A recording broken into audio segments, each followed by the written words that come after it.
Hello and welcome to Maximal Fire. I'm Alex. And I'm Johnny. And on today's episode, we're talking Knights.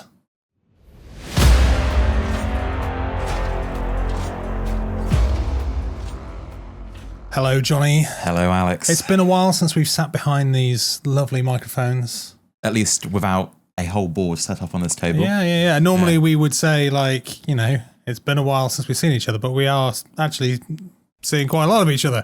Just not so many of the podcasts. So it's been a minute since our last kind of main channel podcast. So thank you for bearing with us. I think it's been about 2 months, but we have not been quiet. We've been focusing a lot over the last couple of months on growing the channel with content beyond podcasts. So you may have noticed that we released a couple of getting started videos to help people into the hobby, or into the hobby of epic scale games at least. Which maybe you yourselves are some of those people who have been drawn to the channel from those videos.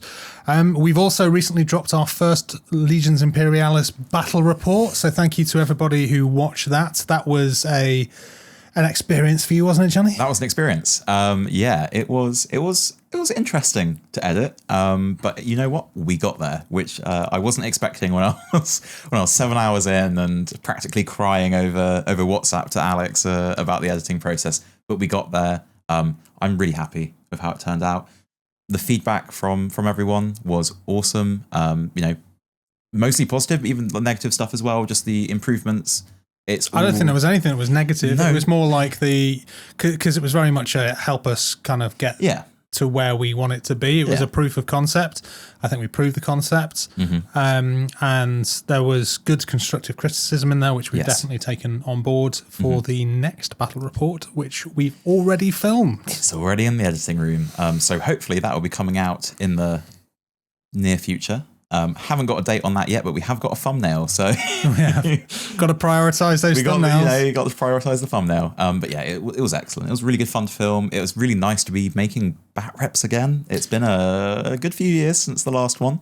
It has, yeah. And like, it's nice as well that we can mix it up between the different games. So we did Legions Imperialis first. We're going to do Adeptus Titanicus this time, back to more familiar territory, which is also a little bit less unwieldy as Legions can. You know, you've got like 5 activations aside, 5 things to worry about aside. It's definitely going to be a lot quicker to edit. So he says now. Cut to me 2 weeks in crying again. But we shall see. We'll see. I think we'll see. I think it's going to be very good. We've got a couple of extra additions thanks to people's suggestions, and we're going to be additively adding more and more as the bat reps series go on. As we get comfortable with the process, like it'll continue to evolve until we are at an area that we are happy with entirely. So exactly, do watch this space. But today we're talking about Knights, and we're talking about Knights in Legions Imperialis.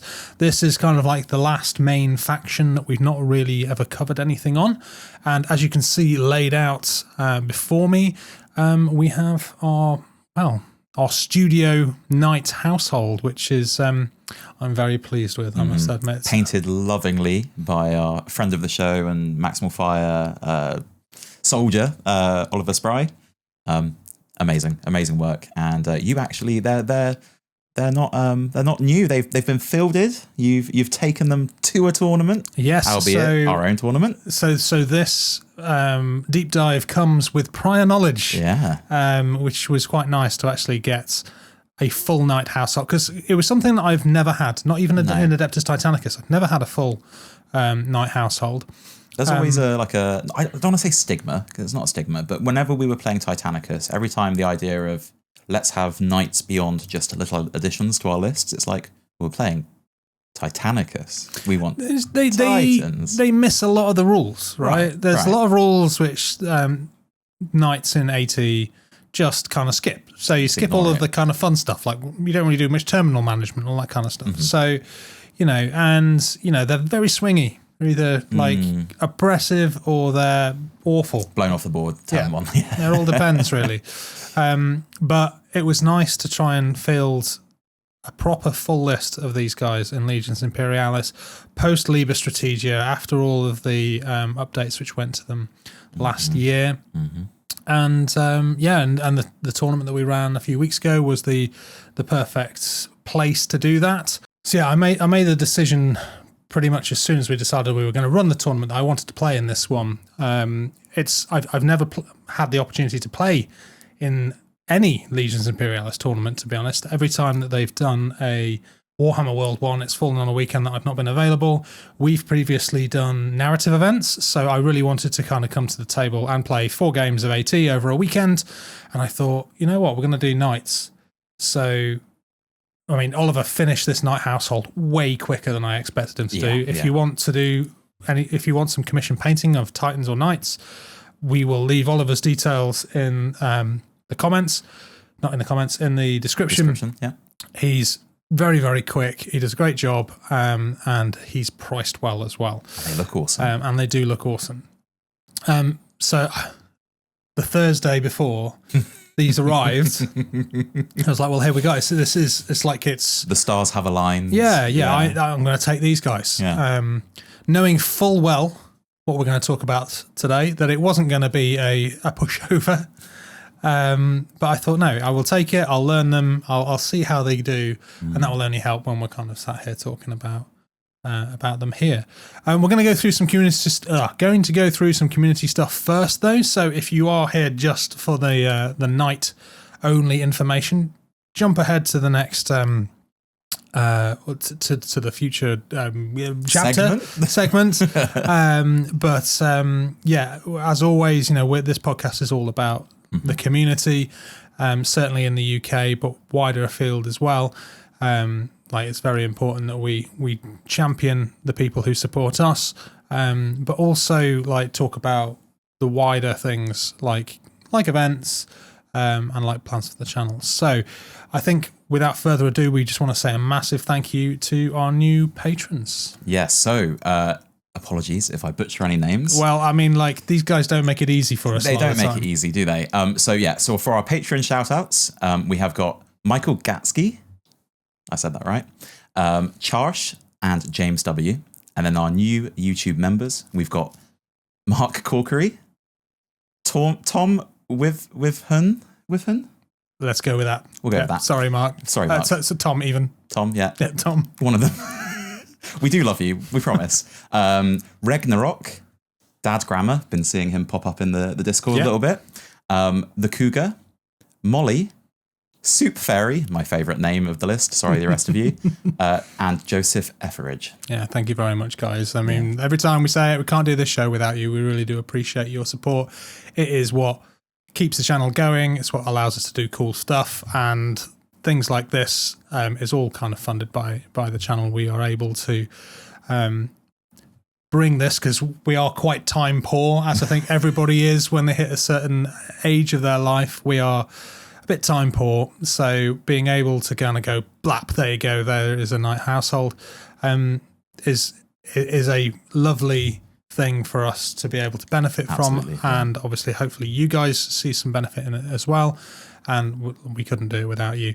But even if you're not a patron, the way that you can support us is by doing the old YouTube thing and liking and subscribing the channel. It does make a massive difference. That's why every YouTuber you watch says it. It is huge. Everybody's after those clicks. Yeah. But it's free, and we don't spam your channel, your notifications. We drop a few videos a month. If you're on YouTube members, you'll get our Newsphere added podcast content. You'll also get that on Patreon. But otherwise, we're going to be dropping a couple of videos a month.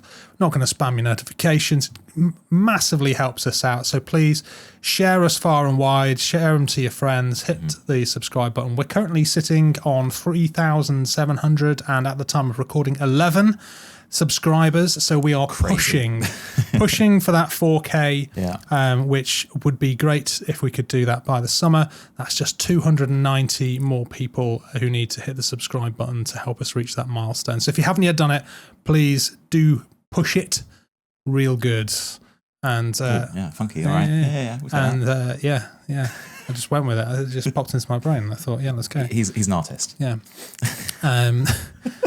And help us reach those milestones, because the more we grow, we've done this for 5 years now.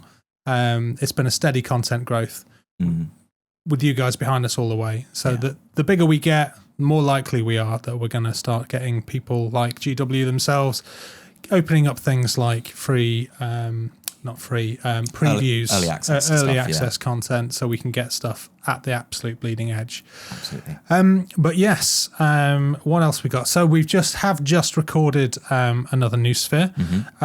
So if you are on Patreon or you are on YouTube members, then you will be able to go over and watch our latest video. It was quite Titan themed this time, which was quite nice, but not in the usual, or not in the same vein as our last podcast where we were talking about Titans and LI. Yeah. It's a bit more kind of about the hobby sides, which was quite interesting. A lot of hobby chat in this one. New Sphere, for those who don't know, a little bit more relaxed than our main podcast. We just chat rubbish for, hopefully not rubbish, for about, for an hour or so. Some would argue that the main podcast is not that dissimilar. Fair enough. But, But yeah, no, it's good fun. And it's just that little bit of extra content that we can, kind of give to our supporters. And it's good fun. And yeah, we went into a bit of hobby and future plans for Titanicus and stuff like that, and for Bat Rep. So yeah, give it a watch. It is. If you do like your Titans though, and you are in the UK, or even if you're not in the UK and you are willing to travel to the UK, we have our next three events already booked in. Beachhead is already booked in for next year. You might want to pre-clear this with the significant others, because it is on the 13th and 14th of February. So I might have to do something special to buy that pass off of the wife this year. Yeah, that's a rough weekend for it to be booked over. But you know what? We're going to make it work because the event is always so damn good. Maybe we should make it Valentine's themed somehow. God, I don't even want to think about what ideas you have to make that Valentine's themed. I haven't any ideas right now. I will think about it. But if you guys have got any ideas how we could Valentine theme an Adeptus Titanicus tournament, we'd love to hear them in the comments. Yeah, I wonder if Johnny Core at the Battle Bling store has any more Titan accessories that maybe are placed in certain locations on the Titan that would otherwise not be placed, and maybe that would be a bit more Valentine's themed. So I don't know how any of his existing range. The Battle Bling store, every April Fools they release humorous Titan accessories. We had the Love Fist. We had the P1 P3N1S groin cannon. Spell it out. Groin cannon. The plasma beads. So yeah, you're seeing a little bit of a theme here. Generally, cock and ball related. Maybe we can get some kind of, I don't know, prize support maybe from our boys over at Battle Bling. Maximal Fire Titan Cochrane type. Wow. Yeah, we're going to go that far, are we? Okay. YouTube TOS are going to just strike this down. So please like and subscribe, because otherwise... It's all right. I think we're far enough into the recording at this point that they've stopped watching. But yeah, so we got the Beachheads coming up. It's always a landmark event in the Adeptus Titanicus calendar, and you guys help it make it that way, so thank you very much. We will give you as much notice as we possibly can when those tickets are likely to drop. We have no control over the tickets, and last time they kind of were just sort of stealth dropped by Entoyment, and we didn't know in advance. We've asked this time that we are made aware, so we can make you guys aware as well.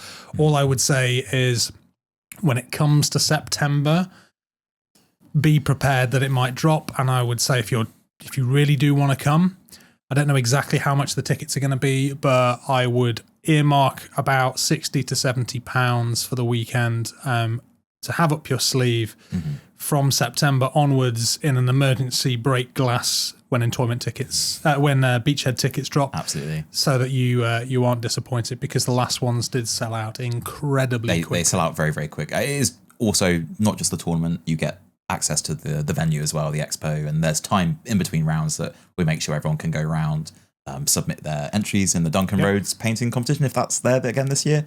Go around shopping. There's loads of amazing stalls. Be ready to have cash, because or maybe don't, because it will be gone by the end of the weekend. That's the way you can limit. But then even then they'll say, oh, it's all right, I take card. and then you'll be like, yeah. Maybe that needs to, you replace the money for the ticket with your card before you go in. You lock that in the break glass safe. Yeah, maybe. Just to make sure. But on top of that, we have 2 other events currently booked for the rest of the year. They are both also Titanicus related at the moment. So on the 19th of September, we have a 1-day Adeptus Titanicus tournament. This is our official Beachhead warm-up event. So if you are thinking about coming to Beachhead and you want to try something out, it's a good tournament to come down to and try those lists out. It was a great time last year. Really good fun last year, yeah. And it's usually as well, if we're going to do something for Beachhead, make an event rule or something, that's usually the place that we'll try it out on a slightly smaller scale, so that we are comfortable with whatever those changes are when we roll them out the following year. And we also have our first Adeptus Titanicus narrative event in the calendar. It's a weekend as well, so it's a 2-dayer. It's going to be on the 14th and 15th of November. So pre-clear that time. All of the tickets for those last 2, we do have control of, and we will be putting the tickets up as soon as we finalise the event packs. We've got a lot of plans for the narrative event. It's looking like it's going to be quite fun. It's definitely going to be kind of a red v blue situation. Oh, yes. And at the moment, we're thinking some kind of like weekend map campaign. So maybe looking at some general stuff, and obviously you will be loyalist, I'll probably be traitor, and we will command, maybe sub-commanders beneath that, seeing what we can do to make it just a little bit more interesting. We have a bit of experience running quite in-depth narrative events now with the Corsair Gambit that we ran for Legions Imperialis. So we've got all of that kind of in the back pocket for how to make a fun, engaging narrative event. And I'm sure we'll have lots of more exciting tricks and stuff that we're planning to bring along. But we won't promise anything now until we've fully organised what we've what we want to do with it. But it's gonna be fun. I think it's gonna be very interesting to see what happens. When they're ready to drop, our patrons will hear about it first. If you are a Princeps Senioris tier on our Patreon, then you will get early access to those tickets a week in advance, and you will also get a 10% discount. Everybody else, those tickets will go on general release the following week, and we will announce that first on our Discord and our probably Facebook and Instagram accounts. So do follow us on those platforms. Do join the Discord channel if you are interested in attending those events. Yeah. I know we're quite AT heavy this year, but we did obviously our 2-day Legions Imperialis event, which was great, great fun. 2-dayer, 3,000 points. What would you change if for next time if we were running another Legions Imperialis tournament rather than a narrative event? Because this was the first tournament that we ran, right? Yeah, it's a tricky question, right? Because I think on the most part, it went really well. Everyone seemed to really enjoy themselves. There is always a bit of a worry, especially with a newer game, that when you start introducing a tournament event, a more competitive environment, you might encounter stuff that we haven't even realised that is massively broken and unfun to play against. I don't think there was any of that. Didn't feel like it. I mean, you were the player, and I don't think you came across anything too egregious.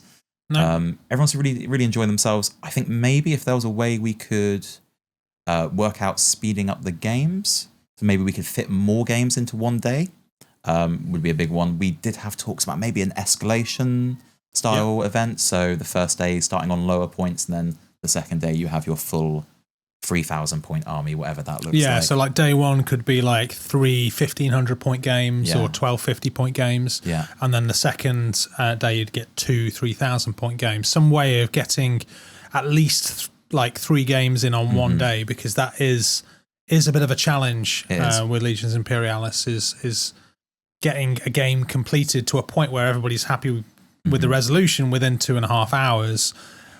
Which you can easily do for Adeptus Titanicus, but it's a lot harder to do for Legions. Yeah, no, those games can go on for a little bit, depending on who's facing off against you. We had some games that finished really, really quickly because they were absolute slaughterfests, or just the game was decided very, very early on, and then other games that if people are moving hundreds of infantry stands, it just naturally takes a bit longer. So we've learned a couple of things we want to maybe switch up and change for future events. But I think the big one would be just see if we can just squeeze in that one extra game. Yeah. I think that would be a really nice thing for a 2-day. And although we are saying like there's no Legions Imperialis events for this year, we will definitely fit one in next year. And I am also working on Johnny to maybe see if we could run both AT and Legions Imperialis alongside one another for the narrative event in November. Yes, so there is that's an edge case scenario, isn't it? Very small chance that this narrative event may be split between Legions Imperialis players and Titanicus players. We would almost definitely not be able to play because we'd be managing 2 games. Yeah. I think it would be awesome to have this kind of like, combined game event kind of wrapping into one narrative and having the Titans fighting over one thing that would affect the LI players and vice versa, similar to how we did with the Corsair Gambit, where certain victories would influence the next games. We could have the Titan players affecting the LI players and vice versa. So don't quote us on that one. That is still a strong maybe.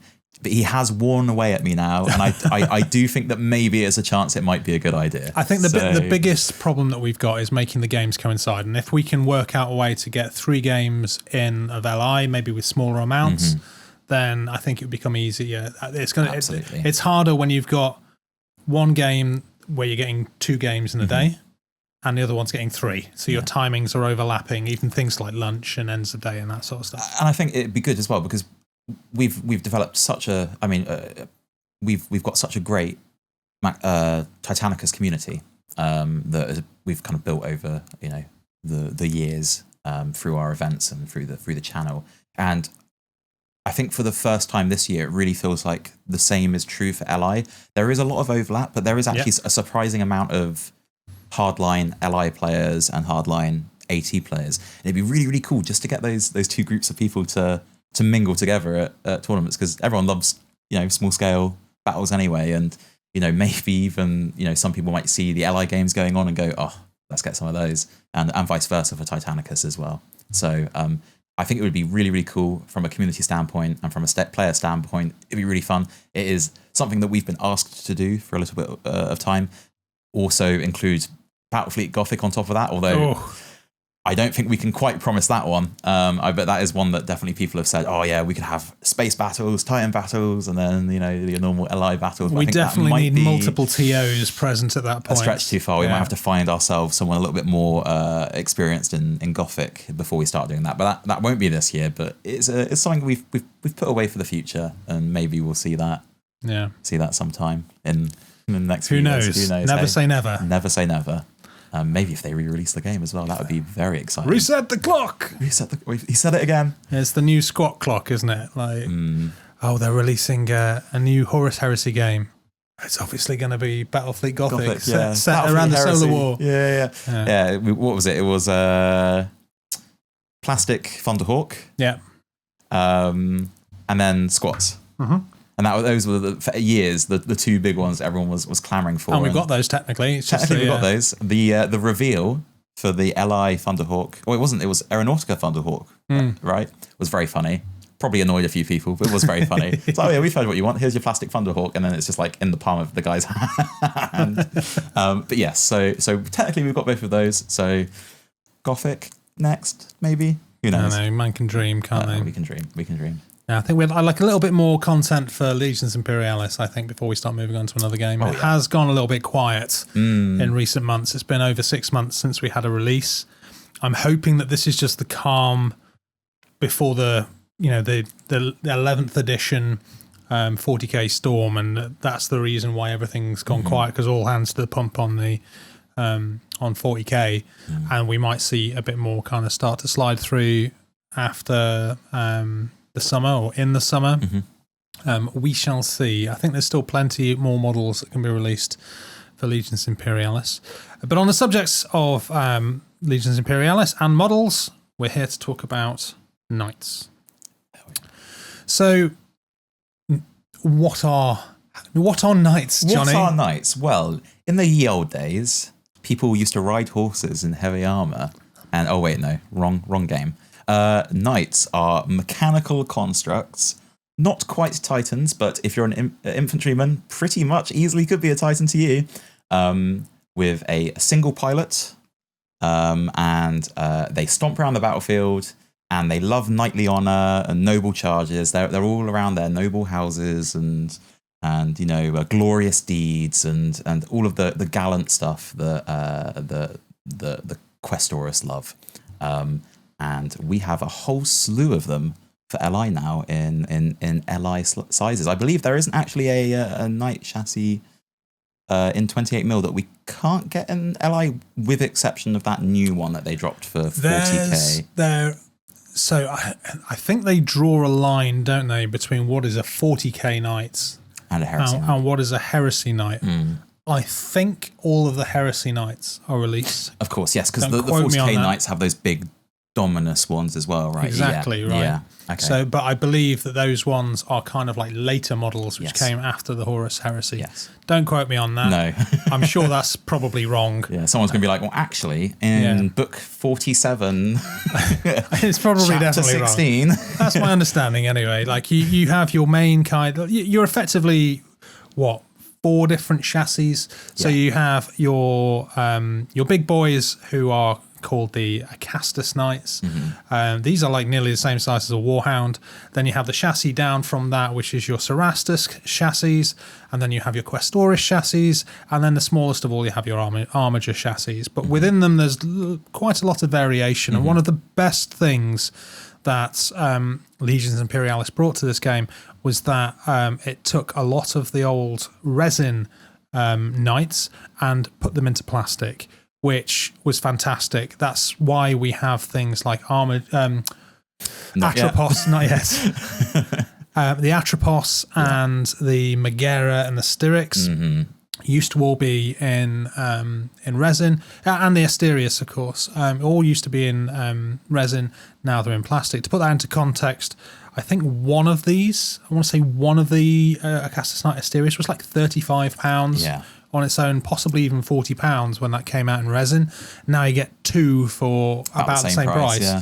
So it is much more affordable. It's plastic, so it's so much nicer to work with as well. So love the plastic releases for LI for the scale stuff. It's great. Yeah. So you can take knight households in both Legions Imperialis and in Adeptus Titanicus. In Titanicus, they work very differently, I think. There's also a lot more emphasis on different knights for Legions Imperialis, which I really quite liked, because in Adeptus Titanicus, if you were taking things like the Castigator with like its what's it called, is it the Avenger Gatling or something? Just really don't bother. Like it doesn't do enough damage to be able to be a viable. And I'm sure there's like edge case scenarios where you can do a certain thing and you can pump that, and then usually what happens is everyone takes Lancers. And Acastus, because they are the competitive chassis. And things like the Acrons, the Castigators, even to some extent, a lot of the Questoris just don't see the same amount of gameplay because the weapons that they have are just not enough. Like they don't do enough to be worth taking over the more obvious choices. And the Acastus were very strong in Titanicus as well. The Acastus were offensive when they first released. The double volcano cannon specifically was it the double volcano? Double las cannon. Double las cannon. The magma las cannon. Yeah. The Porphyrion. Yeah. Just absolutely horrendous to go up against, and it was kind of for competitive AT an auto take in a Titan game, which back in the day they were so cheap. I can't remember the exact points, but it was in the I think it was like 150 points or something per night, and you could take like banners of like 4 of them, each of them dropping 4 templates around, which meant that they could just put out some ridiculous firepower. They very quickly got a bit of a reputation for being the toxic choice, and for years they were banned, or rather stealth banned in a lot of, not stealth banned, overtly banned. Overtly, very clearly banned in event packs. Yeah. With new weapons which came along in the form of like conversion beamers when they were released for Adeptus Titanicus, the playing field began to level out a little bit, and although still very strong, there was more things which could actually take care of them. Absolutely. So you did see them start to come back into the game. But in Legions Imperialis, when you are dealing with more than just fighting, big titans, or you're fighting, super heavies, there is much more scope for the other Titan chassis, because you need some stuff to kill infantry, you need stuff to kill light tanks, super heavies as well, and also Titans. So the other chassis, which previously were largely ignored, found a bit more of a role in Legions Imperialis, and that's why we are going to take a look at some of the, well, not some, we're going to have a look at all of them. In true Maximal Fire style, we're going to go through and we are analyze. Going to deep dive the shit. Yeah, and you have recently, like I said, come off the tournament, so you have some real in-depth knowledge of how some of them not to play and Knights. how not to play Knights. Spoiler alert. Yeah. So, again, like similar to the Titan deep dive that we did the other week, quite a lot changed with these guys between the game's release and the Liber Strategia. The Liber Strategia was released about a year ago, and with it came some pretty significant changes. Yeah. For the most part, across most of the Titans, certainly I think it might be all of them apart from the Armigers, they all got an increase in their ion shield saves. And I think more or less across the board, for the most part, their points were reduced. And that took them from being a force which was prohibitively expensive to one that you could actually seriously think about taking a household as a list. Yeah. Because now you could start actually... There was a consideration at one point, which is like, do I take an Acastus or do I take a Warhound Titan? And like it should never be kind of that close. No. But yeah, now they've had a little bit of a points reduction. They've had a little bit of a boost in the game. They don't die quite as easily.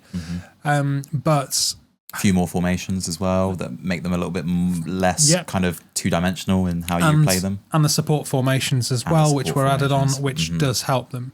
Now, for their biggest weakness in the game, and the reason why I would say to you, don't take Knights if you want to be a competitive gamer, is they suck at objective control. Yes. Like, they are the only people who suck more at objective control is a Titan list. Titan list. LI, yeah. Each one of them basically has a tactical strength of 1. So like one base of infantry is going to out tactical strength multiple Knights. Like they are it's so hard to take and hold Knights. I didn't do particularly well with playing these guys, but I did have a lot of fun. And I think that's the first time with Knights that's been my experience. Yeah. I didn't get that when I played with them in Adeptus Titanicus, but in Legions Imperialis, they were super fun. They just kill loads and loads of stuff. And they are very satisfying in that respect. But you will lose the game more often than not because you did not capture as many objectives as your opponents, which means often you need to seriously think when list building about taking some allies or taking some support formations that are going to do the objective control for you. But even that, any player worth his salt was probably going to target the things which... hold the objectives. It is very much the list of if if your opponent doesn't have his hand, he can't push the button, right? Like you've got to just wipe out the enemy before they can start scoring, or wipe them out quick enough to be able to overtake them with your low objective control further on into the game. If you don't manage to get like a nasty kind of first couple of turns of killing, at that point, the game's going to run away. Yeah. Whether you then start killing or not, it doesn't matter because the points have already been scored from turn one. What can you do? Right? Yeah, exactly. And that is possibly one of the problems with, the whole kind of sticky objectives thing in Legions Imperialis. But that's the way the game's played. You just have to be able to play around it. And I think it's worth pointing out, obviously, Legions Imperialis in its kind of ethos is a combined arms game. So like me jokering around with my all Spiderbots list, that's not how you should play the game. And I think the same goes. It's a lot of fun doing it. It's so much fun doing it, even if you do lose most of the games. But it wasn't their idea when they were making the game at all. And I think that the same kind of happens with Knights, although again, like you were saying, with these support formations now, running all Knights could be just a slightly bit more viable. Yeah, and it's I've lost my train of thought now, Johnny. So support formations, give them that chance essentially to act like a normal combined arms list where they can actually have, like you said, they're going to get shot off the board or they're going to get targeted by a competent opponent, but you do at least have those options that you can get some infantry down, because before, unless you were taking allies, which isn't a frowned upon thing in LI, you like you said, you have no objective control capability whatsoever. And obviously that's in addition to any allies that you take as well. So you could have 900 points of allies, and then on top of that, your support formations,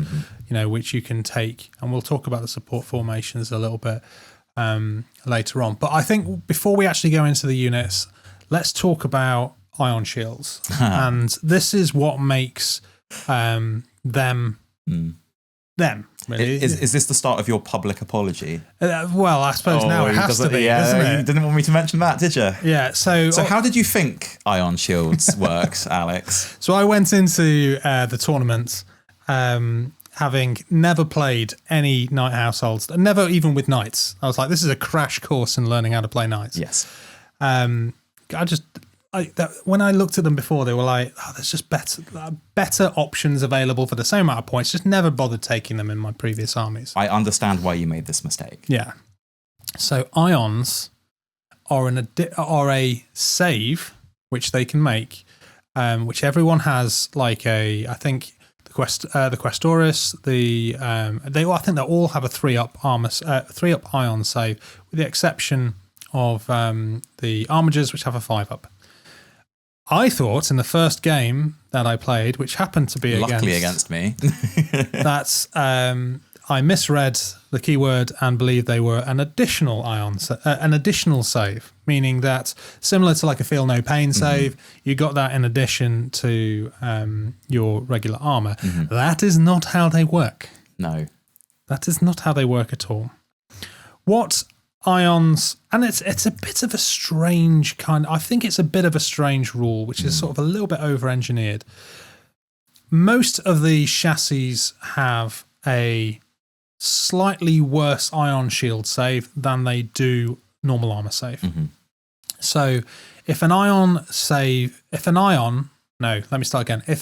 gets hit by a weapon which has an AP of 0 or -1, it has its normal 0 and -1, or is it 0 and minus? Is it -1 and -2? No, it's 0 and -1. It gets its normal ion save. So if you got hit by an AP 0 weapon or a las cannon at -1, you get your normal 3-up armor save, 3-up ion save.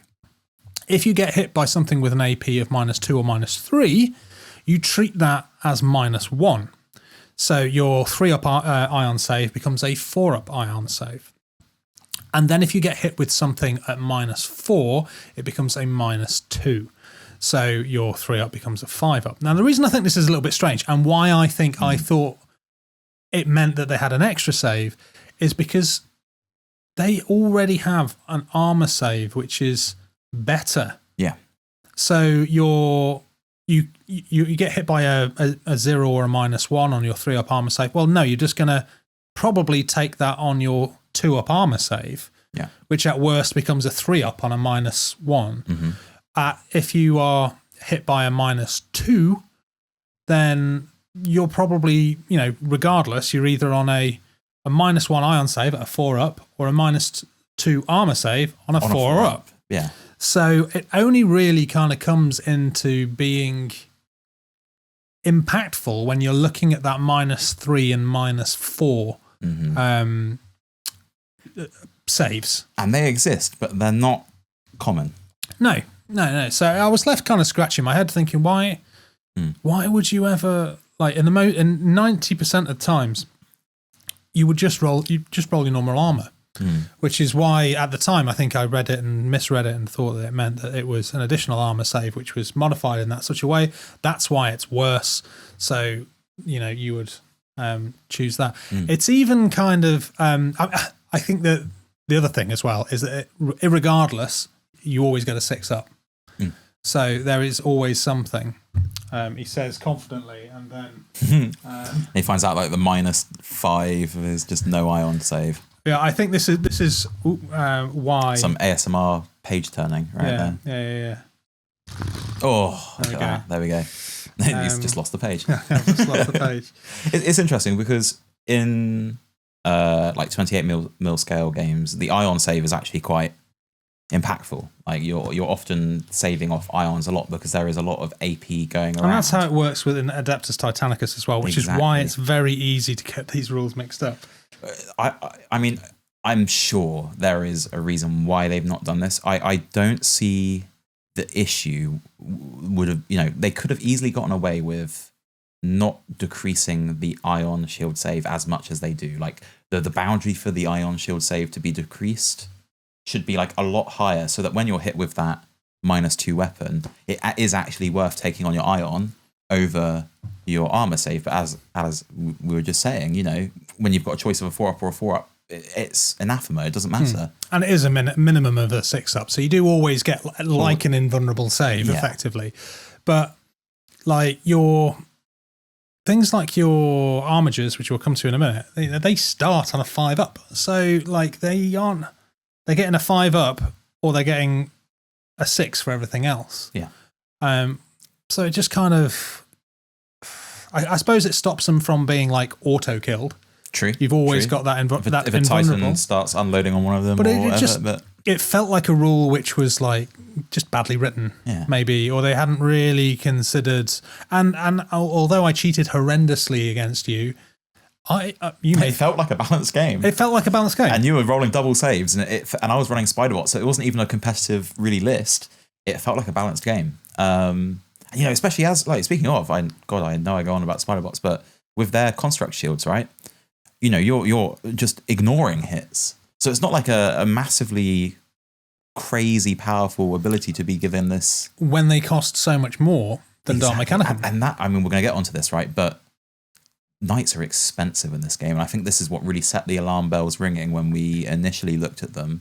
And even with their points reductions, this is what's in front of us is a lot of points. I don't know if you've actually got the total for what's in front of us. I haven't, but that's easily 3,000, if not more. Oh no, it's more. More. I think I took somewhere in the region of about a third of what's on the board here. Yeah. So, but then I did also take a Warlord and some Space Marines with me in my list. So my list, just to talk it very brief, was mostly Knights. It was about 2,100 points worth of Knights with a Warlord, and then I took the minimum demi company that I could. I took 2 units of 8 tactical marines. I took a unit of 8 missile launchers, Imperial Fists, get you a nice little reroll.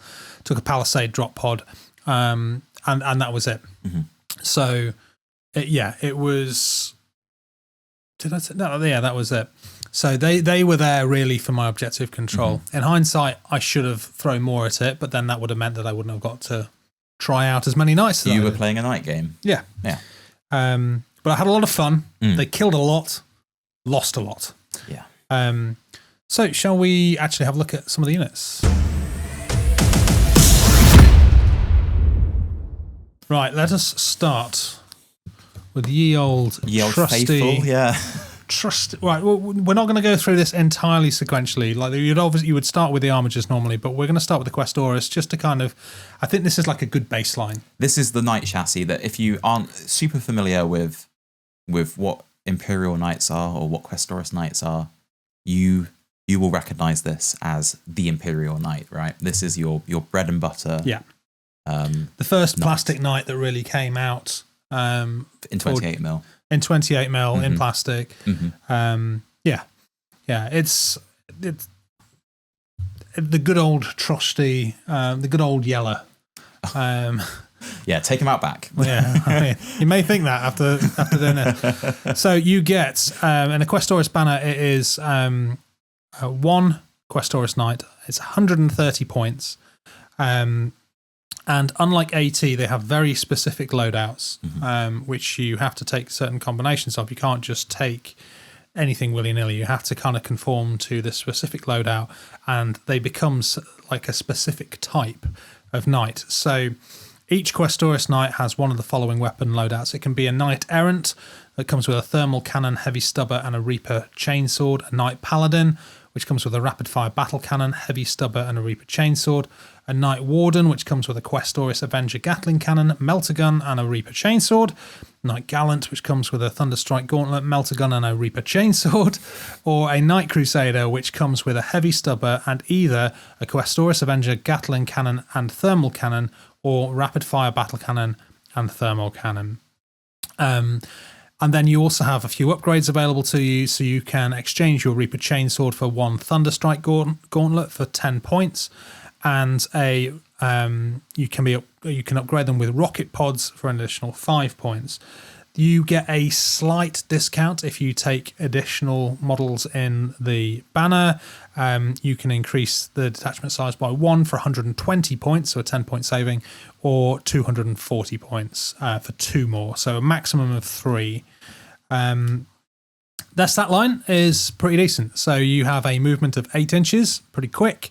You have the 2-up save, which you would kind of expect with a effectively super heavy scale unit. A CAF of +8.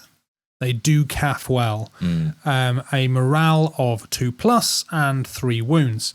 They are knight scaled, which means that they are scale 4, which has them bigger than vehicles, cavalry, walkers, everything else. Even bigger than super heavies, but obviously smaller than Titans. What is interesting, which you will see as we go across this, and I'll say this now rather than doing it every single time, is they are all scale 4, which is quite strange when you have a little teeny tiny Acastus, Armiger, next to a massive Acastus, and they're the same scale. They're all scale 4. They're all scale 4. I mean, the Armigers are more or less the same kind of size as Thanatars, but they are like, what? They 3 times the size, 4 times the size? They're big. Yeah, much bigger. But yeah, like one of the best things about being scale 4 is you can pin pretty much anything in the game, with the exception of knights. So good save, good stat line, rapid, good save. They come with the independent special rule, which is very important for knight banners, because it means that they can all have their own orders. But they do need to maintain a coherency, which I believe off the top of my head is 6 inches. So they can have a little bit of flexibility from moving away from each other, but they still do have to maintain some kind of coherency. They have the Ion Shields 3+ special rule, as I alluded to originally, and the Nimble special rule, which again is another one which you'll see often throughout the list. Nimble basically means that they ignore difficult terrain. They don't have to half their movement when crossing like obscuring terrain and that kind of stuff. Very handy for something with a base size as large as this in the game. And also movement 8. You know, it means that they're always going to be quick. Which they should be. Yeah, which they should be. So let's have a look at the weapons. So the first up here is the Thermal Cannon. This has 2 profiles. It has a maximum range of 12 inches. And if you're shooting at that range, you have 2 dice, a 4+ to hit, -3 AP. It's front arc anti-tank demolisher. It's like a melter gun on steroids, basically. The 2 dice and to hit a 4+ is pretty good. And the range is pretty decent as well, like for something of that ilk. It has a shorter range profile, which drops it down to only the 1 dice, but it improves your hit to +3, it improves your AP to -4, and it also gives you the Engine Killer 1 ability. So that is a great and certainly a great anti super heavy 100%. option. I mean, it won't flat out kill a Baneblade or anything. We've still got a wound left. But if you've got a couple of these in a banner, you're going to take care of that. Or if you're going Titan hunting, that is obviously 100%. The main benefit there. You're going to be doing an additional point of damage for everyone that goes through. You then have the rapid fire battle cannon. Has a very respectable 28-inch range. It does 2 dice, 4+ to hit, a flat -2 on its AP, front arc, and rapid fire. One of my favourite weapons when I was running this list was the rapid fire battle cannon.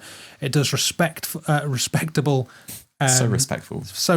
It's not respectful. Not for whoever's receiving it. No. But you're going to hit on average with one of those. You might get a 6 as well, in which case you can have potentially 4 hits with these if the dice gods are in your favour. And it's a flat -2 against anything. So it kills like tanks, cavalry, infantry, walkers. You name it. It's probably going to hurt most things. So really do quite like the rapid fire battle cannon. You then got the Questoris Avenger Gatling cannon, 16 inches, so slightly shorter, 5 dice hitting on 5s, -2 AP, arc front, light AT, and rapid fire. So 5 dice. The 5+ is a bit rough. 5+ is a bit rough. However, 5 dice, but if they're expecting you to fire a full 3 Knight Lance at something, that might be a bit more exciting. Well, maybe, but then he even said like 5 dice hitting on a 5+ with rapid fire. Yeah, I guess rapid fire. You're going to probably be proccing that if you're hitting, right? 2 to 3, I think, is probably what you're going to do.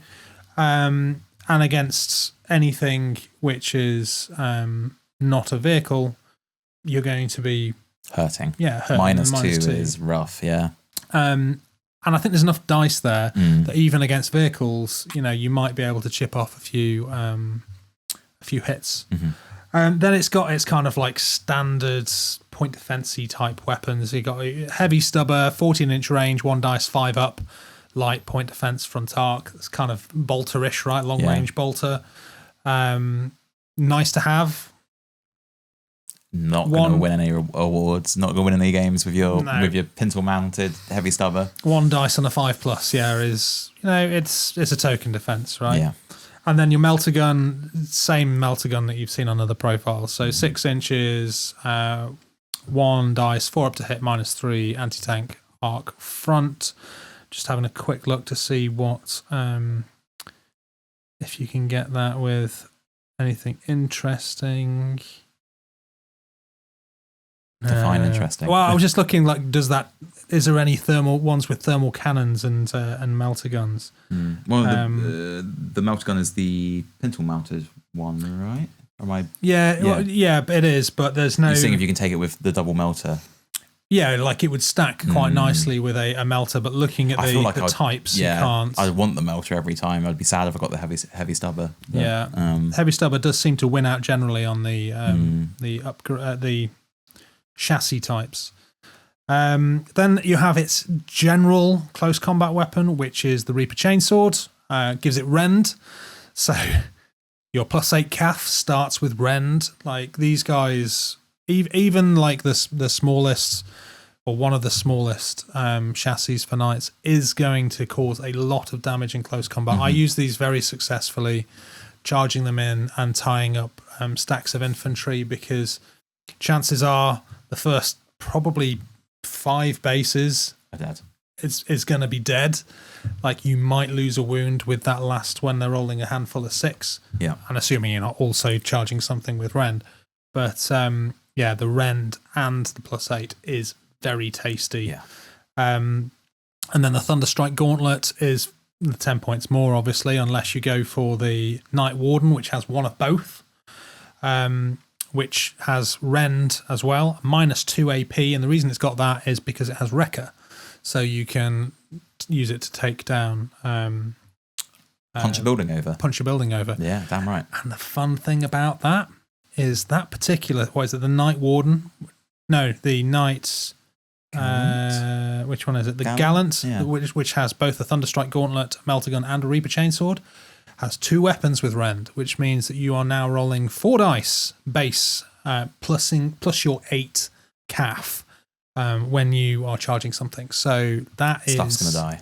That is good. As you know, imagine having 2 of these in a banner. You know, they are going to chew through whatever they come across. Wreck.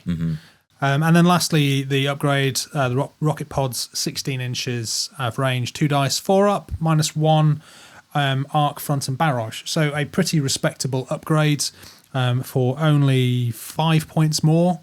Would you argue auto include if you have the points? I think often you look at these kind of 5-point upgrades and you think, 5 points for I can add a pintle mounted heavy bolter or something. That feels like a much better option because you're getting the barrage, which is always useful. It's a respectable 4 up to hit, 2 dice, 16 inches of range, and -1 against anything.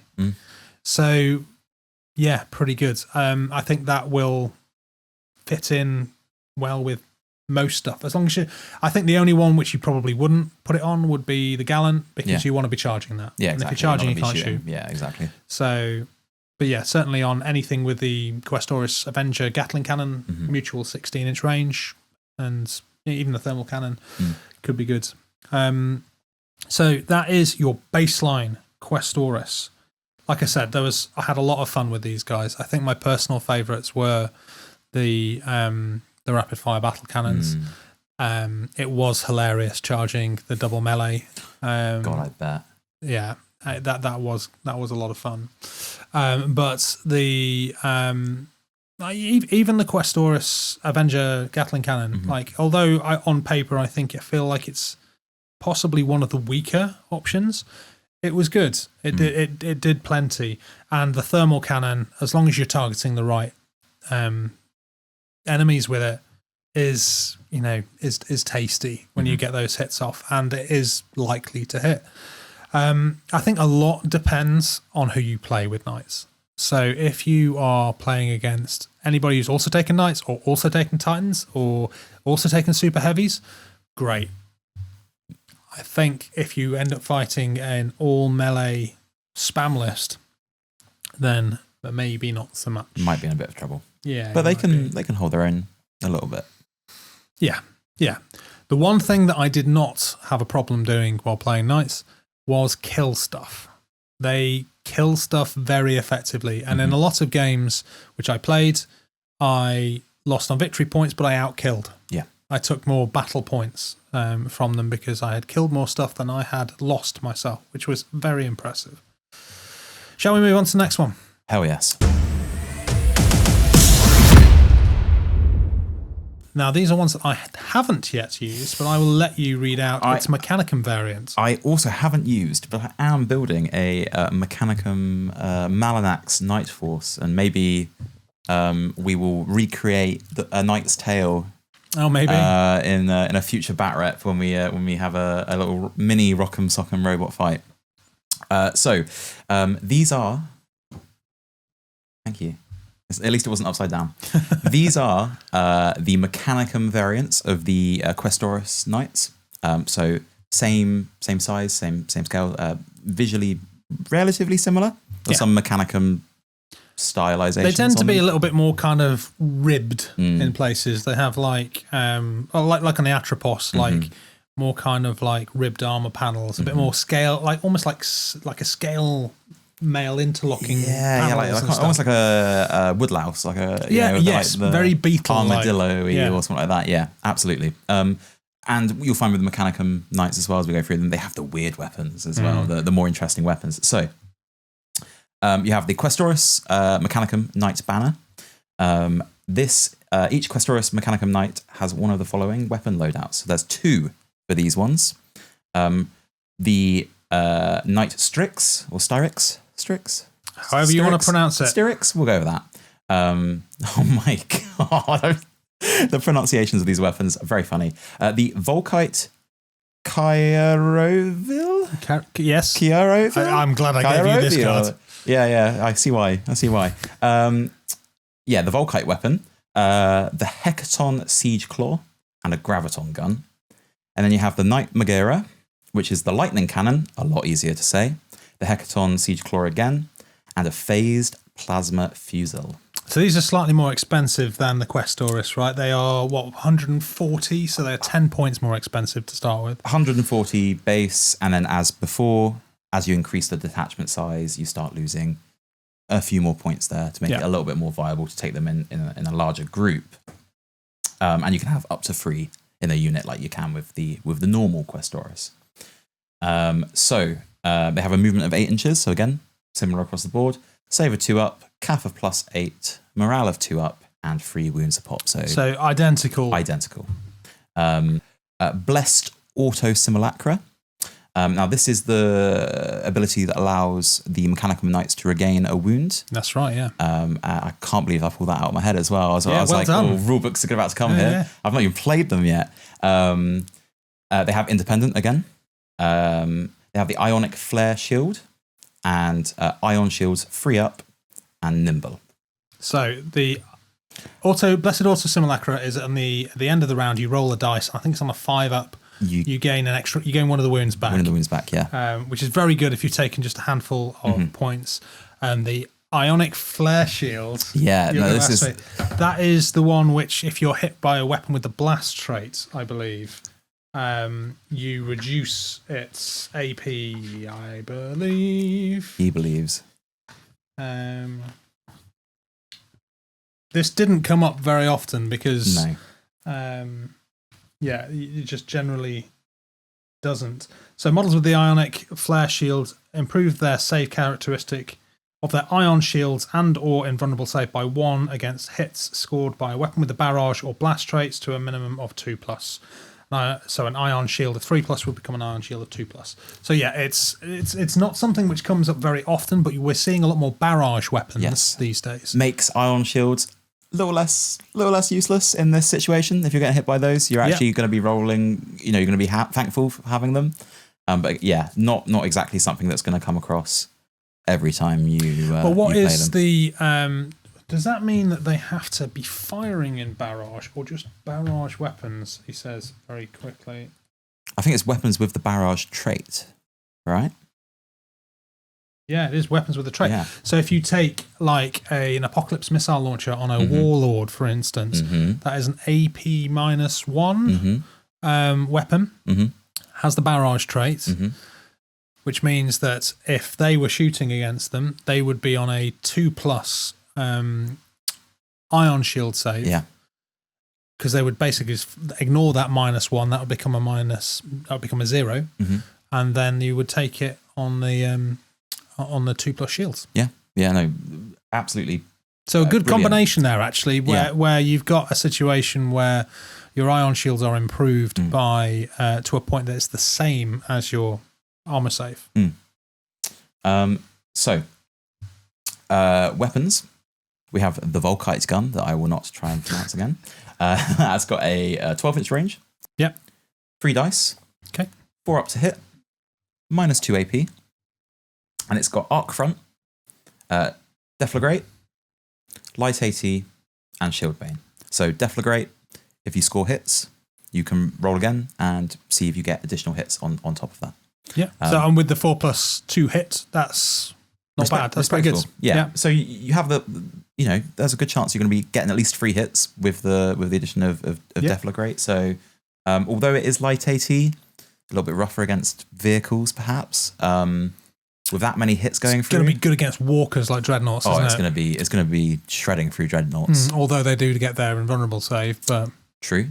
But I guess with weight of shots as well, that could punch through quite nicely. Yeah, and there's loads of other walkers in the game that would not survive nearly as well as a dreadnought. You've got your sentinel variants and such. So a pretty solid weapon.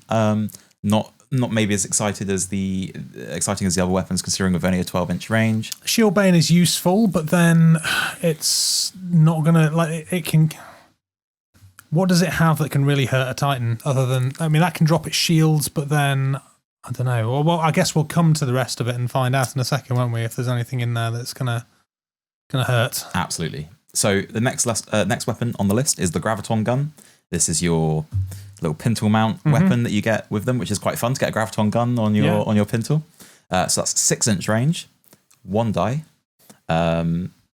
It has no to hit roll because it is the Graviton pulse rule, and that is -1 AP and also arc front as well.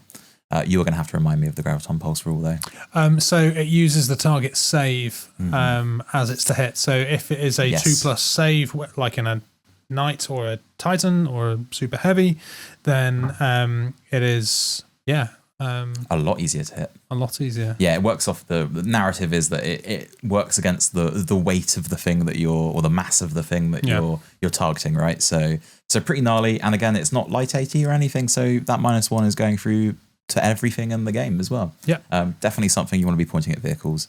And your knights are going to be up close. More so I feel that despite the shield bit, remind me, the Graviton gun is on the same one as the Volkite, is it? Or is it on the other one? It is on the same as the Volkite, yes. Yeah, so you want to be sending these things probably against vehicles and, light transports and that kind of stuff, really, more than using the shield bane to... Yeah, to strip down knight shields and everything. It's quite a weird combo. It'd be definitely interesting to see how they perform in game, and once we get that bat rep out eventually, I think it'd be very interesting, especially against other knights as well. It would be a very, very good one. So we then have the weapons for the Maegara. That is the lightning cannon, which has a 22-inch range, 2 dice, 5 up to hit, pretty rough, and a -2 AP. And all this has as special rules is arc front. So again, this can hurt anything. It's kind of like a slightly more unreliable, more likely to do damage las cannon. Yeah, right. Like, you're not as likely to hit, but if you do hit, you're probably going to be doing you're going to hit everything. Exactly. But two dice, 5 up. It's probably not your anti-infantry weapon, but no. But if it does hit, like I said, it's going to do a bit of work. I'll go to the phased plasma fusel next, as this is the other weapon that is on the Maegara. And that has the pintle mounted variant. That is a 10-inch range, 1 dice, 4 to hit, -2 AP, and that is arc front and light 80. Okay. Very weird mix of weapons. It feels like maybe that would do better with the other light 80 Volkite, but... Yes, kind of have your, like, the lightning cannon and Graviton gun going and hunting vehicles, and then you have the Volkite and the plasma fusel hunting armoured. I mean, you can split fire with... No, you can't. You can't split fire with These knights. are not Titans. Oh, disgusting. This is why we like Titans, right? Weird combos, I think, all around. If you've had a lot of experience with running the Mechanical Knights or any of the Knights that we've gone through and we've missed maybe something that there's good edge cases for, let us know in the comments. Well, these are one of 2 units which we haven't used. Everything else we have. Everything else we have, but a couple of the Mechanicum ones we haven't quite. No, not yet. But soon. Hopefully. The final, which is on both of them, is the melee weapon, the Hecaton Siege Claw. So this is your melee weapon, but with a -5 AP, which means... That's ridiculous. It has the Wrecker trait. This thing, so it's got Rend and Wrecker free. So this thing is going to collapse buildings if it goes near them. -5 AP is crazy. That is... Yeah, I mean, I think you're talking kind of the similar kind of saves as the War Master, aren't you? Yeah. That's the Iconoclast, I think. I can't remember exactly, but -5 Wrecker weapon with Wrecker, that is... Civitas will be crying. Yeah. So right there is the use for them. Right, that's it. The guns, These clear out garrisons. Yes, the guns are nice, but really, those Hecaton Claws, if you've got, you don't need to kill the infantry if you just collapse the building they're in, right? So, run them up, smash a building. I mean, especially against something like Solar Auxilia, where they would not get a save against that. The building collapses, they all die. Yeah. Yeah. Crazy. Really, really crazy. If you get in range to a building, that building's going down. Even some of the more armored buildings as well. Yeah. So yeah, very fun. Very fun. Okay, right at the end there, we find the. So now I'm thinking everything else is quite nice to have if you can't get it into melee. Melee, exactly. With something else. Let's talk about the little guys. So the Armigers are next up, and these used to be, I believe, historically you could only take these as like retainers, like almost like upgrades. But now they're their own thing. They have they're a separate detachment that can be taken in certain lists. The problem with the Armigers is they are prohibitively expensive, and I'm not talking about points. I'm talking about the cost to you or me to buy them, because I think it's about 40 or 50 quid for 3. And gotta love Forge World resin, eh? Yeah, it's ridiculous. So please send in your petitions to Games Workshop to get these bad boys turned into plastic, because God knows they need to be turned into plastic. They've got the digital files. There are 2 the kind of heat exhausts on the back of the legs, which I nearly went postal trying to assemble. Wait, are they separate? They are separate, and they are tiny. I mean, just eyeballing them, I don't even think they're 2 millimeters in total length. It was so frustrating. That's when you need the Revel contactor needle. Yes. Plastic, or not even plastic glue because they're resin. Yeah. Oh my God. Yeah. No, thank you. Please release them in plastic, or I will not build any. And in more than 3. I'd take 6 or maybe 9. That would be nice. And you're going to see why, because you need a few of them. Yeah, so they don't have any upgrades. They are just what they are. Mm-hmm. It's 120 points, and for that 120 points, you gain 3 of them, which isn't bad. That's obviously 3 of them for the price of less than 1 Questoris Knight. But there is obviously a downside to these. Question quickly, with the loadouts, obviously you get the long-ranged autocannon loadout. Yeah. And then you get the Prep in the book. The melt cannon chainglaive loadout. Yeah.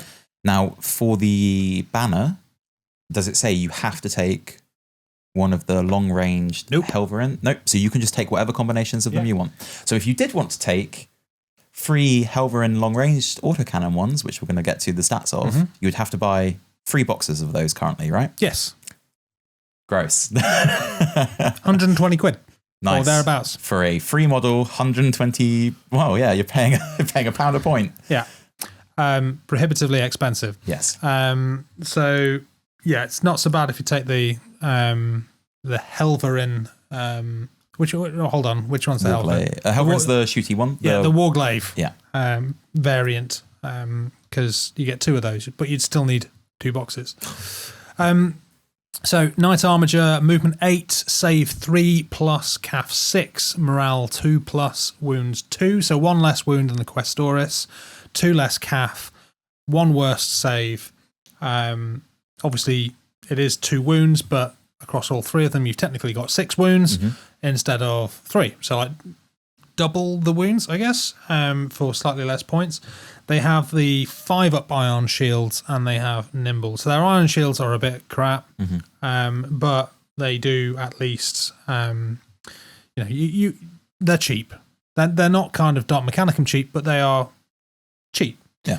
And they come with, as we said, one of 2 options. You either have the Reaper Chain Cleaver and the Thermal Lance, or you have the Armiger Autocannon. The Thermal Lance is range 8, 1 dice, 3 plus to hit, minus 3 AP, and comes with Arc, Demolisher, and Engine Killer 1. So kind of like a little bit of a cut down version of what you saw on the Questoris, but you're always firing at that Engine Killer. Did the other one have Demolisher? Can't remember. Yeah, you're always firing on the Engine Killer loadout, the profile. Yes. And you have your 3 to hit. It's pretty good. dice 1, but obviously you're taking them in a group where you're going to have at least 2 of them, maybe 3 of them. So you might have 2 or 3, which means you're going to hit maybe 2. Engine Killer 1, minus 3 AP, Demolisher. I use these guys to actually take down some buildings. They were pretty good at that. They also then have the Reaper Chain Cleaver, and that is just a rend melee weapon, which means they're rend on CAF 6+. And then the Armiger Autocannon, which is 16 inches, 3 dice, 4+ to hit, minus 1 AP, arc front, light AT. Definitely, in my mind, the poorer cousin out of the two. The 4 up to hit is nice, and I think it might be different if you had like 3 of them in a banner where you had 9 dice hitting on 4s. Then you've got like you're going to average 4 or 5 hits. The light AT is okay, and the minus 1, yeah, it is what it is, right? It's a shame they don't have Skyfire. What you mean, kind of like the accelerator cannons on the Sakaran?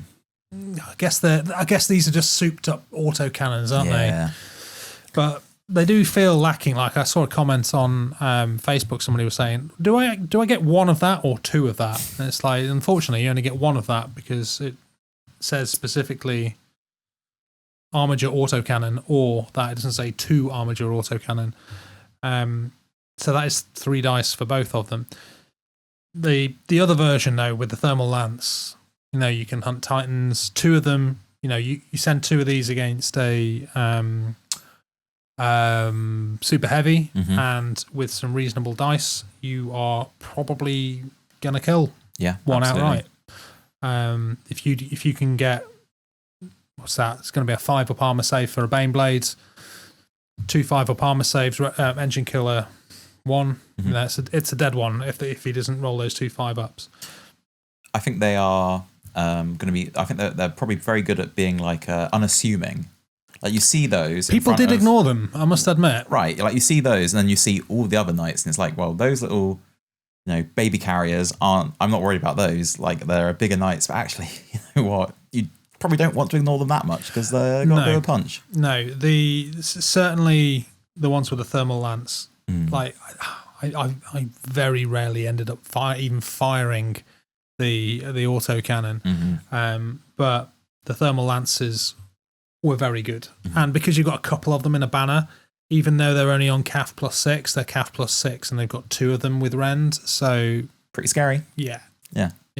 They're fragile. Yeah, their iron shields aren't great. Their base save is, same as a Predator. So they're going to die, but that's why you get 3 of them for 120 points. They are quite fun little units, but until Games Workshop releases them in plastic, they are sadly just too damn expensive to have lots of these in. I'm sure somebody's gone out there and spent loads of money on building them all out, but that ain't going to be me. And sadly, until they do that, I think that the Armigers are going to go largely unappreciated. And underused, because they are fun and they're good. That's why you probably can't see here, but those are the ones which don't match the rest of it, because I haven't had those painted up yet, because I'm not buying any more until Games Workshop makes them in plastic. Which they're going to do, right? Do it. Please. Do it. Please.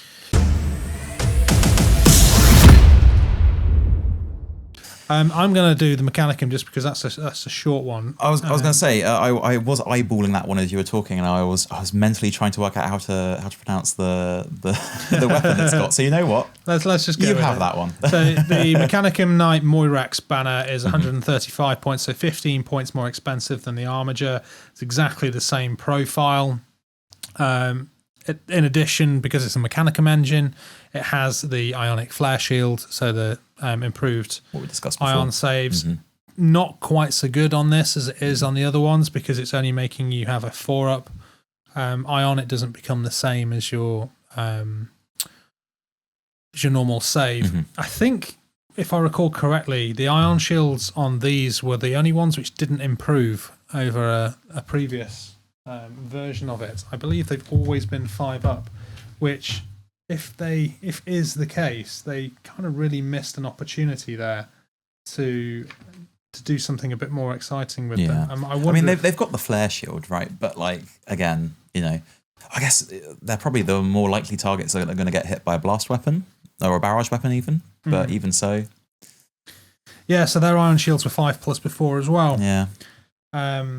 Although they obviously have gone from being an upgrade to its own specific detachment. Mm-hmm. But yeah, it's everyone else got an improved ion. They didn't. Would an ion 4+ make that much of a difference? I think that they should have maybe a 4+ ion. I mean, we've already discussed it's not that strong anyway, so why not, right? Yeah.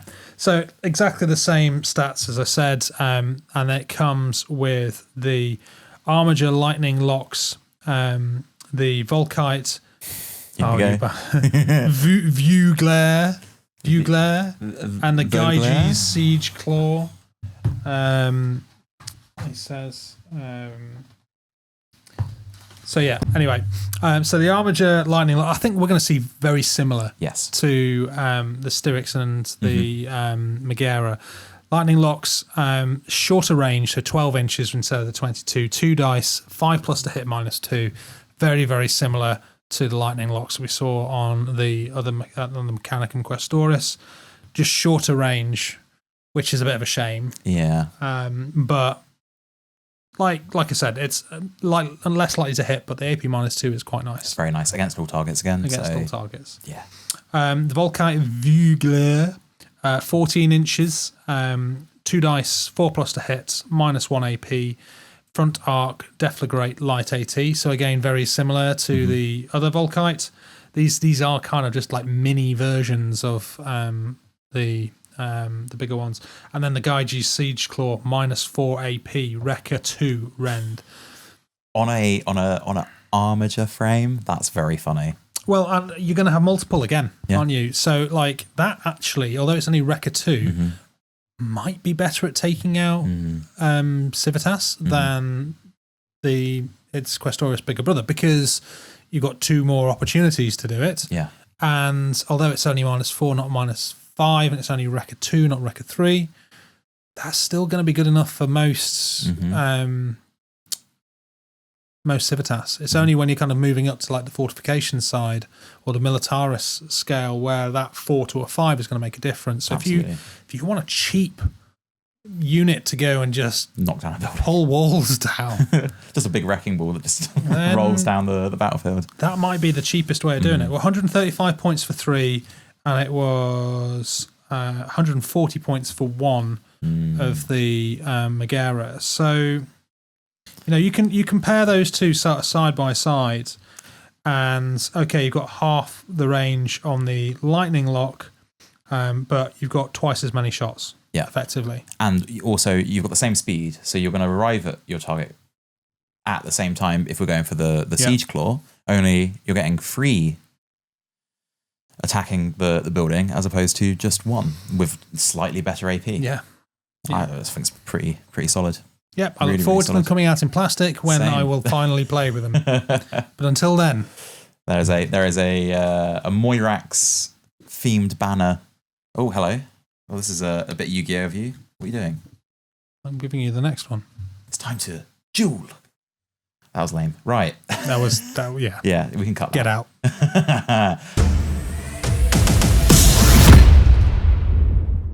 Okay, so next up, a house favorite. We have the Cerastus Knights, and these are a variety of different loadouts. So the Cerastus Knight banner itself, for 1 night, you're looking at 160 points. Yep. For 1 night only. For 1 night only. 160 points. And you have the options of the following weapon loadout. So you have the Knight Acheron, and the Acheron has the Acheron pattern flame cannon. The Reaper Chain Fist, and inbuilt twin-linked heavy bolters. Really weird way of saying that. You then have the Knight Castigator, which has a Castigator pattern bolt cannon and a Tempest Warblade. And then the Knight Lancer, which is probably what most people are familiar with, which has the Shock Lance and the Ion Gauntlet Shield. Yeah. And that allows them to replace their Ion Shield's 3-up special rule for Ion Shield 2-up special rule. Big deal. Very cool. Very good. Same deal as before. slightly cheaper if you take more than one, and you can have a group of 3. So stats for the Cerastus chassis as a whole. You have 9-inch movement, so slightly quicker than the frames we've covered so far. 2-up save is standard. And let's point this out, because something we haven't talked about is that's a 16-inch. Sorry, that's an 18-inch charge range. 18-inch charge range, and obviously another one's still 16-inch charge range. So big old charge ranges in here, big old threat bubbles. Knights love being in combat. Yeah, really do. So yeah, 9-inch movement, huge. 2-up save, CAF plus 11. Yeah. Ooh, Minecraft death noise. Add it. Morale 2-up, and 3 wounds. The special rules it gets: Furious Charge, huge. I think I forgot to use that every time. Really? Yep. That's quite a big. Yeah, I don't think I needed it. No, I didn't need it. No, because you're on a plus 11 CAF. True. I mean, it is a ludicrous amount of CAF just to be base with as a whole. Independent, as all knights are. And Ion Shield's 3-up, unless you're taking the Lancer, which is a 2-up. Yep. And then Nimble again. Yep. Same across all knights. So, our weapons. For the Acheron, we have the Acheron Pattern Flame Cannon. This is your big flamer. 8-inch range, 3 dice, 4s to hit, -2 AP, with arc front, ignores cover, and light AT. This is your infantry flamer. It is, and you're going to notice like a possible change in my tone when I talk about most of these. Mm-hmm. Like, you have one of these guys. And, well, assuming you're not spending like 400 points on them, you've probably got 1, maybe 2 of these guys. You got 3 dice, which are hitting on a 4+. Yeah. Okay, so 1 to 2 of them is going to hit. -2 is great. It's going to kill infantry amazingly, and the ignores cover is great, but most of the time that ain't going to be enough to cause a break test or wipe out a unit, or otherwise cause too much to kind of worry about. No, not at all. And I think it's also a shame that it's not a template weapon as well. Yeah, I think that was probably a missed opportunity there. Yeah, again, like, it sounds cool, but then again, just knock down the building. It does also have the inbuilt bolters. Yes. So that does add a few more dice. Yeah, so they're 12-inch range, 2 dice, 5s to hit, AP nil, arc front, light, and point defense. Having point defense is a nice The point addition. defense is useful because you can target something that you're not necessarily shooting with, but you're probably going to be targeting the same thing that you're flaming with your bolters. Possibly. Yeah. Probably. Yeah. So, fine. Yeah. Fine. Light, again, it's going to be going against infantry. Yeah. So yeah, sure. It also comes along with a Reaper Chain Fist. Yeah. This is your melee weapon, flat across the board, and it just has Rend. So Rend's very nice to have. But Rend, 3 dice plus 11. Plus 11. Again, why would these guys be... I mean, we're going to go through the rest of them. I'm going to say it now. Why would these guys be doing anything but charging? You're maybe going to get one turn of shooting, right? So then we go on to the Castigator, which has the Castigator Pattern Bolt Cannon. This is 14-inch range, 4 dice, 5s to hit, again, -2 AP, arc front, light AT again, rapid fire, hopefully get a couple more hits to make up for that horrible 5-up to hit, and Shield Bane. Second weapon with Shield Bane we've got now. You know what that is? That is a worse bolt cannon than is on the Questoris. Yeah, it is. Yeah. Because it's 2 inches shorter range. Yeah. It's 1 less dice. Yeah. It's the same to hit. Yeah. It's the same -2. It's the same light. It's the same rapid fire. Okay, it's got Shield Bane. Who massively cares about Shield Bane?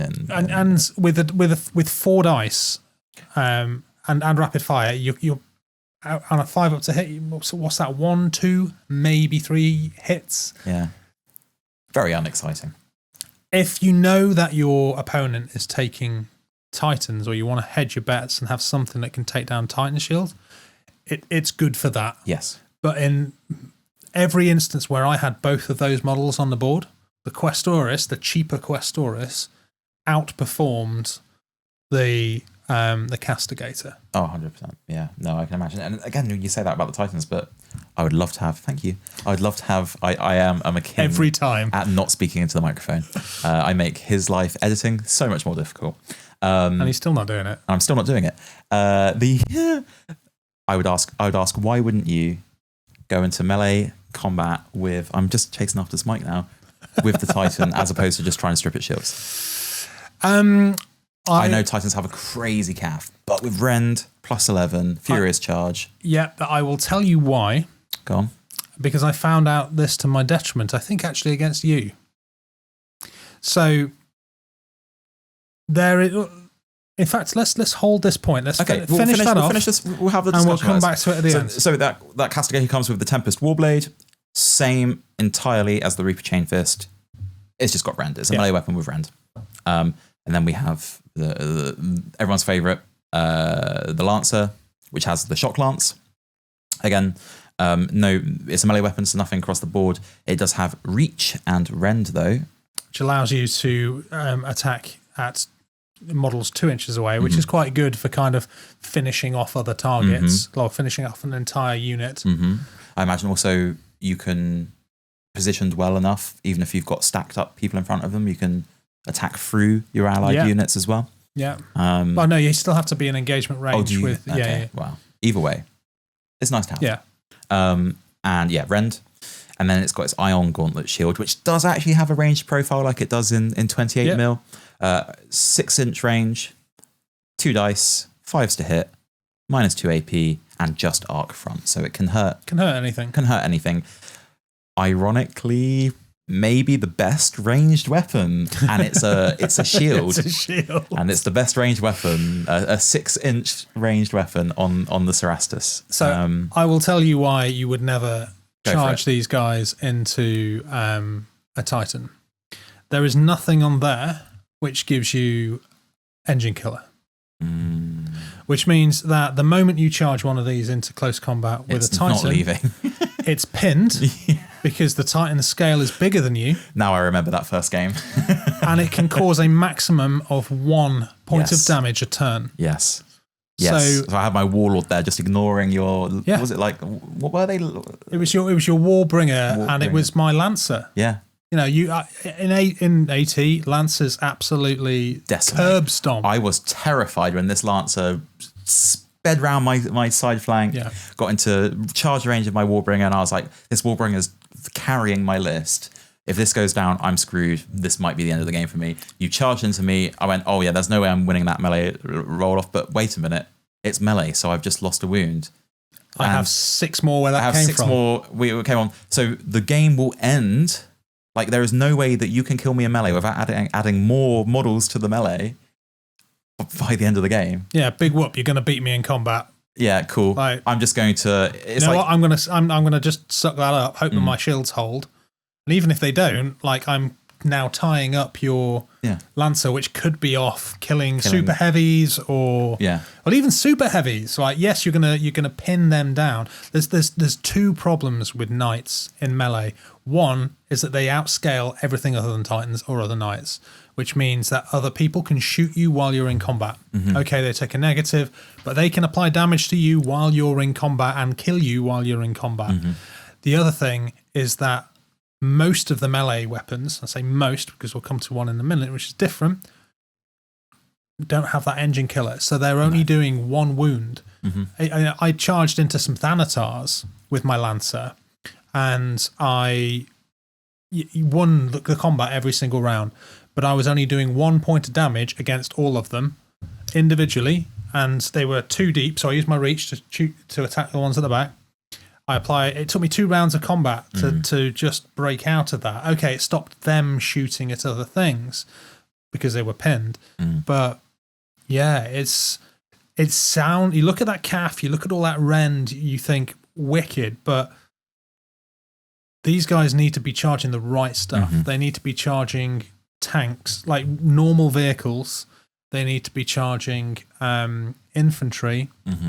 Because even with 6d6, 6d6 plus 3, say, is not as good as is often not as good as 3d6 plus 11 or 12, 13 on the charge. So, even charging other knights is like, you're going to be stuck there for a while, duping it out of them. Yeah. 3 wounds a pop, like, you're sure, okay, next round, who's going to win this combat? Oh, it's evenly matched. So actually, you're probably going to be stuck there longer when you're winning and losing. The only time you would do this is if you have 2 or 3 of them. Probably 3 of them, all charging the same target, because you know that is going to kill a knight in that round. Or, those 3 knights individually charge 3 units of infantry and take out 3 infantry detachments in one round, possibly. Hopefully. It's mad. Yeah. Like, I find it really crazy that the Cerastus are so bad at killing the bigger stuff. And at doing what the Cerastus do. Yeah. And you could argue as well that the Questoris Knight with the Thunderstrike Gauntlet and the Reaper Chainglaive, where it's got starts on +8, sure, but with 4 dice, possibly even does melee better than the Lancer. Yeah, 100%. No, I fully agree. For less points. Yeah. For what's that, 30 points less.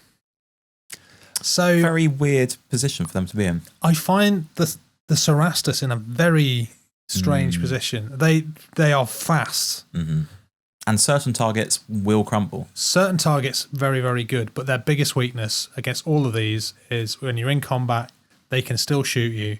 So you can still be... something we didn't mention about ions only protect you in the front arc. That you can't use those behind. So it's very quick that you'll find that they will start dropping from a combination of 1 wound being applied in the close combat, followed by some shooting at you at a -1, and eventually death by 1,000 cuts. Yeah. So they are, I don't know, like I feel like I'd rather have the thermal cannon on the Questoris than the Akron pattern flame cannon. I know that they are different ones. One's different frame, but ignores cover, and the other is beam of death, melter weapon. I'd rather have the Avenger bolt cannon on the Questoris than the Castigator pattern bolt cannon, unless you're targeting. I can't get my words out. Unless you're targeting Titans, but there's probably other things in your list which can hurt Titans better, like the Questoris's. What's it called? Rapid fire battle cannon. Right, yeah. Which is going to do it at a longer range. For less points. So, I just... It blows my mind. But I can't help thinking that Questoris, pound for pound, just do it better. It's even the same save. 2+ save. 3+ ion. Okay, you don't get the 2+ ion from the shield, but whoop-de-doo. Yeah. Against most things, I feel like that would be a smarter use of your points, because for what's that? Every 4 lancers, you could have taken another Questoris. Yeah. No, 100% agree. That's What do you think? Let us know. What am I doing wrong? What are we missing? Yeah.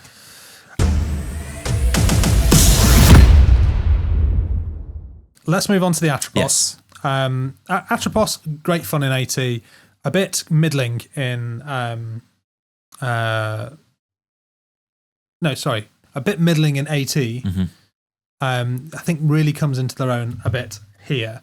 So 9-inch movement. In fact, it's the same profile as the Cerastus. 9-inch movement, 2+ save, 11 CAF, 2 morale, 3 wounds.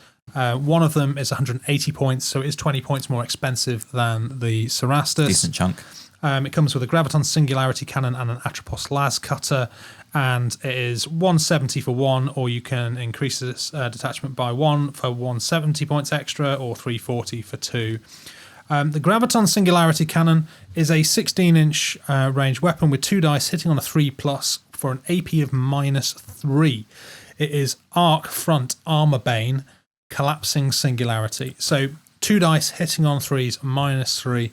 Very, very good at taking out tanks. The interesting thing about this is Collapsing Singularity. at the start of the when you shoot it, you roll a dice. On a 1, you take a wound. On a 6, Love it. You ignore any type of save. Like you ignore invulnerable saves, you ignore void shields, ion saves, just go straight through. Wow. It's obviously a big gamble if you're shooting this at a Titan because, well, chances are that you are going to shoot its shields first. But there is a potential to sneak through. But what this is going to be good against is against those super heavies, where you are getting that 2 dice hitting on a 3, which is good. Armor Bane means they're re-rolling any saves that they make, and the -3 AP. It's also got the Atrapos Las Cutter, which is a 6-inch range, so much, much shorter. 1 dice does hit on a 2+, though, for -4 AP. Gnarly. Arc Front, Engine Killer 1, Rend, Wrecker 3. So that's where these come into its own. Once again, we're seeing another weapon, another chassis, which is very, very good at taking out buildings. But this one can also hurt stuff in close combat. Oh, yeah. Slightly better than the Cerastus. Engine Killer 1 isn't massive, but obviously it's one extra wound. It adds up, yeah. An extra wound is huge on the free wound model. And again, 2 of these on a super heavy would pretty much guarantee that that's going. But the hitting on a 2+, 1 dice is very, very close range. But if you got all of that off against a super heavy, the Graviton Singularity Cannon followed up by Atrapos Last Cannon, very, very good. I did forget the special rules. It's got Furious Charge, so that's Cerastus +2 on the charge. Independent, Iron Shields 3+, Ionic Flare Shield as standard. Mechanicum, Macro Extension, targeting protocols. This one is where you get to re-roll failed hits against anything of super heavy or higher. So that 2+, needing a 3-up, you're very unlikely to miss. Is that much more that much better, and nimble. And even with the Singularity Cannon as well, very, very nice on a 3-up. Yeah. What this doesn't have, though, is the Blessed Auto Simulacra that we've seen before. He says, looking at the... It's in the Mechanicum Knights.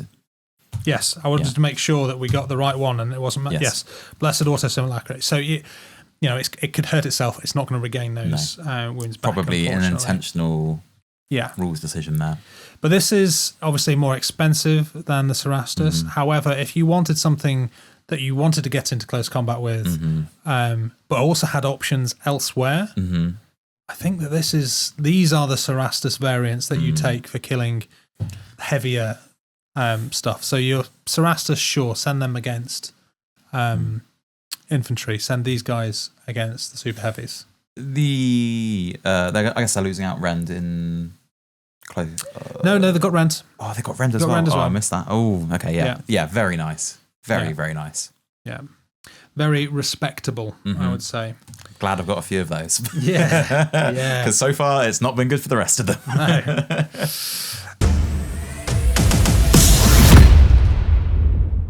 No. Okay. Should we go on to the Acastus? Yeah, let's power through this one. Right, okay. Two more left. 2 more left, guys. Then we need to talk formations. Oh, we do. Okay, so the first of our big Acastus Knights, the Acastus Knight Porphyrion. You just get one of these. You can't add. Oh, you can add a second one. It is again cheaper to add the second one. On its own, it's 230 points, and then again you get a 10-point discount. As per, but you can only have a maximum of 2. You have a choice here, so they always come with 2 twin Magna las cannons, and then you can either take the Acastus las cannon or the Acastus auto cannon. And then you can either take the Iron Storm missile pod or Helios defense missiles. So what do those do? Well, the Knight itself, 6-inch movement, a lot slower. It is a big lumbering gun platform for all intents and purposes. 2-up save, CAF +7. You're not going to be charging this guy, but if it gets charged, the CAF +7 is better than nothing. Morale of 2+ as per. 4 wounds, so an additional wound so far on the rest of the Knights is very nice. Its special rules, so again, it's got the Blessed Auto Simulacra. Regain for the regaining of the wounds, independent as per all knights, and normal ions save shield of 3+. The twin Magna las cannons, they have a range of 25 inches, 2 dice, 4s to hit, AP -3, very respectable, arc front, accurate, and anti-tank. Boom. This is a gun. I screwed myself over for the first 2 games playing this. Okay. Because I missed the fact that they have 2 of those. I would have missed that too. 2 twin Magna. Okay, well, I mean, it doesn't help that they call them twin Magna las cannon because you would think there's 1 on each arm, right? But no, they're under barrels. Yes. Wow. So what you're actually getting... So you're actually getting 4 dice. You're getting 4 dice, hitting on 4s, re-rolling accurate, -3. Anti-tank. Yeah. And a good range on them as well. 25 inches. Huge. Very, very good at any heavy stuff that you want to throw it at. I did a lot of work with these guys killing super heavies like Beyblades. Oh, I bet. It's also good for plinking off some shields. They are, however, like all knights, very, very vulnerable to engine killer weapons. So I've had more than one volcano cannon pointed down my throat, and then that blessed auto simulacra means nothing because you just get 1 shot. Because you just get 1-shotted off the board. Yeah. Absolutely, yeah. Because volcano cannons, engine killer free, right? They're doing 1 wound on top of that, so that's just dead. Yeah, gone. That's the main star of the show. You've then got the optional accessories. So we'll whiz through those. You've got the Ironstorm missile pod, 25-inch range again, very handy. 3 dice, 4s to hit, AP -1, arc front and light AT. Fine. Yeah, it's fine. I mean, you're probably not going to be targeting something that's light AT, but again, a couple of extra hits might plink the last wound off of something you're shooting at. It depends what you're going to be shooting it at. But in my opinion, this shoots vehicles, super heavies, exactly, knights and titans. You're not shooting this at small stuff. No, exactly. The other option is the Helios defense missiles. Again, 25-inch range, 2 dice, 4s to hit, AP -2, arc front, anti-tank again, but with Skyfire and tracking as well. The better option, I think, in my mind. So far, only weapon with Skyfire in the Knights. Yeah, and tracking as well means it's re-rolling failed hits if it does shoot that, and it can obviously use that to target separately at a flyer if they're over. Like, you don't have to target the same thing. Because it's Skyfire. Something which I feel is really janky, but I can't see a reason why it doesn't work, and something that I think did a double take at the weekend, is Skyfire weapons reduce the Overwatch penalty. So normally it's a -2 to Overwatch. Skyfire reduces that to a -1. Nowhere in the rules does it say that you have to target a flyer. Yeah. So I don't think you'd ever be overwatching these guys, right? But you could. Yeah. 100%. I mean, if you get charged by anything other than a knight, like, you can still act as normal. So you'll still be firing your stuff. So why would you waste your Overwatch? Shots. Yeah, exactly. No, 100% agree. But you can. That is a weird rule which I've had pointed out to me. And at the moment, I can't see any reason why it doesn't work that way. I think this is just auto take over the Ironstorm. I don't think the extra dice from the Ironstorm and 1 less AP makes it any better at all whatsoever. No, I mean, obviously, it's not as good at killing infantry, but everything else is anti-tank. Yeah. So just shoot it all at anti-tank. Right, yeah. And it doesn't cost any extra either to take the Helios. So I would go for that. You then have the Acastus autocannons. This is the other optional duo. 16-inch range. It's a little bit shorter range than the rest of the guns so far. 3 dice, 5s to hit, -1 AP, arc front, and light AT. Fine. Autocannon. Exactly the same as the Armigers. Yeah. No, it's exactly the same. Which is one worse to hit. 1 worse to hit. Which again is Armiger one's shit. Yeah. Why? I don't understand why. This is just a nice to have. Yeah. There's nothing really more to say about it. On this, Wouldn't bother. I'd go straight to the next one. Which, yeah, Acastus las cannon, you're probably going to take 22 inches, so getting very close to your optimal firing 25 inch mark. 1 dice, 4s to hit, -1, arc front, anti-tank. Falls in line with everything else that's on this platform. Yeah. There is no reason not to take the las cannon. Again, it's not any more expensive than the autocannon. No. So and you take 2 of those. I took these in a banner of 2. Although there's something to be said, you might as well just take them separately if you've got the 10 points to spare. But you've then got 4 hits from the las cannon, 5 including the normal las cannon, 6, 7 from the Helios defense missiles. That's 7 attacks at a reasonable hit, reasonable to hit, which can all hurt tanks, can all hurt voids, I believe, because they're all at least -1, aren't they? Yeah. Yeah. Why not? Why wouldn't you? Yeah. Yeah. No, that's the auto take again in that situation. Again, the anti-tank lining up with the Maegara las cannon as well. Yeah. Why not? Can we do better with the last one? I hope so, because I've got them.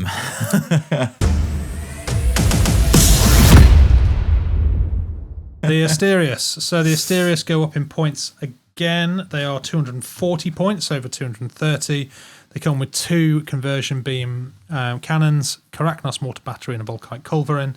And you can add a second one for a slight discount at 230 points. So it's exactly the same stat as we talked before. It's got the Blessed Ortis Simulacra, it's got the Independent Rule, it's got the Iron Shields 3+, it has the Mechanicum Ionic Flare Shield. So you are getting that 2+ Ion Shield against those barrage weapons and those templates.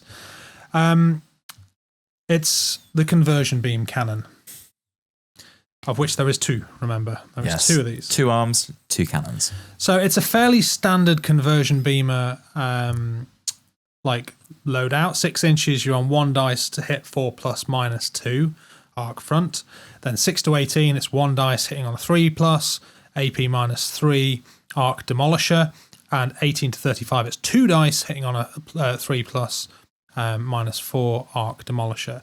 So that's at least 2 dice at all range, 4 at long range. Hitting on 3s, so probably 3 of them would hit at that kind of long range. -4 demolisher again, very good at doing demolishery thing, at doing conversion beamer things and killing buildings and garrisons. But also -4 against just any other target. Exactly. It's going to be a bad time. Yeah, I mean that is six up on a super heavy. The one thing that the Porphyrion does better is it's got the accurate. Although you are hitting on a 4 plus instead of the 3 plus, but you have the accurate. Yeah. But it's a big gun, and this thing did a lot of work for me as well. Like super heavies do not like getting shot with 4 dice worth of -4. And at 35 inch range is very respectable. Yeah. You can keep them nice and safe and just unload a lot of firepower. Then you've got your Volkite culverin. Volkite doing Volkite things. 14 inch range, 2 dice, 4 plus AP 0. Arc front, deflagrate light. So it's one of those things where you're probably not going to fire that very often. No. Because you're probably not firing at anything that light can hurt. No. I'm just going to check. Does it have 2 Volkite culverins? No, it's just 1 Volkite culverin because it's got nipple cannons? 2 nipple cannons. I thought it was going to follow the arm, but no. No. So, yeah, whatever. If you need to use it, I guess you're going to be happy you have it. But if you need to use it, you're probably in trouble. Yeah. And then last but not least, the Karachnos mortar battery. 2 dice, hitting on 4s, -1 AP, arc front, barrage, ignores cover. So that's another 2 dice at 30 inches, which synergizes well with the long range of your conversion beamer. Okay, it's a 4 plus to hit, but you're probably going to be applying another -1, which can be fired indirectly if you really needed it to, and you're ignoring any cover. So if you were firing at these at some, I don't know, something that's getting cover. Yeah. I don't know what, it depends what you're shooting at, but most things won't get cover. Like you'd be shooting at the, probably shooting at the building, not the people inside the building. Exactly. You're probably shooting at something too big that wouldn't get a cover save, like tanks and stuff. I mean, let's be real. aside from the main guns of all of these knights, these add-on guns are, like we were saying before, just nice to haves. It's no point, going too deep on like, is this going to be worthwhile to take over that? The main guns are all you should worry about, and the other stuff is just extra. Yeah. I would not choose to fire at one thing over another because of my Karachnos, not because of my conversion beam cannons. So. But all of the Acastus are very strong. Yes. They are very, very good. And as they should be. As they should be. But I like that they feel like similar but different. This one is hits harder, but that one's more likely to hit, like because of the rerolls and stuff. But yeah, it's really, really good. So that's it. We've gone through the units. We'll have a quick fly through the formations. And lastly, touch briefly on the support formations. Yes. So, first formations. The Barony Guard Lance. So this is, I think, really kind of like, in my opinion, the one that you would probably take more often than not. Compulsory is 2 Questoris and a Cerastus, with an optional Questoris, another Cerastus, and 2 lots of Armigers. So after this formation is deployed, or after all deployment is finished and the formation is deployed in reserve, choose one model that is part of a compulsory detachment to be upgraded to a Baron for free. A model upgraded in this way increases its CAF by 2 and its wounds by 1. I put that on my Cerastus Lancer, and it was very good. All of a sudden, it's like CAF 13. With Furious Charge. With Furious Charge. And wounds went up to 4. Yeah. But having gone through that whole experience, I think I would probably do... I think I'd probably do the Questoris. Yeah. And do the same on the double close combat weapon one. Yeah. Because that makes him CAF 10, which is decent. He's still got his 4 dice of rendingness. And he also moves him up to 4 wounds. So, which is a shame, because like you want the bigger knights to be the Baron, right? You want the Cerastus with the big bloody banner there to be the it just felt leader. It felt a little bit like overkill. Yeah. Like going from CAF 11 to CAF 13 was just ridiculous.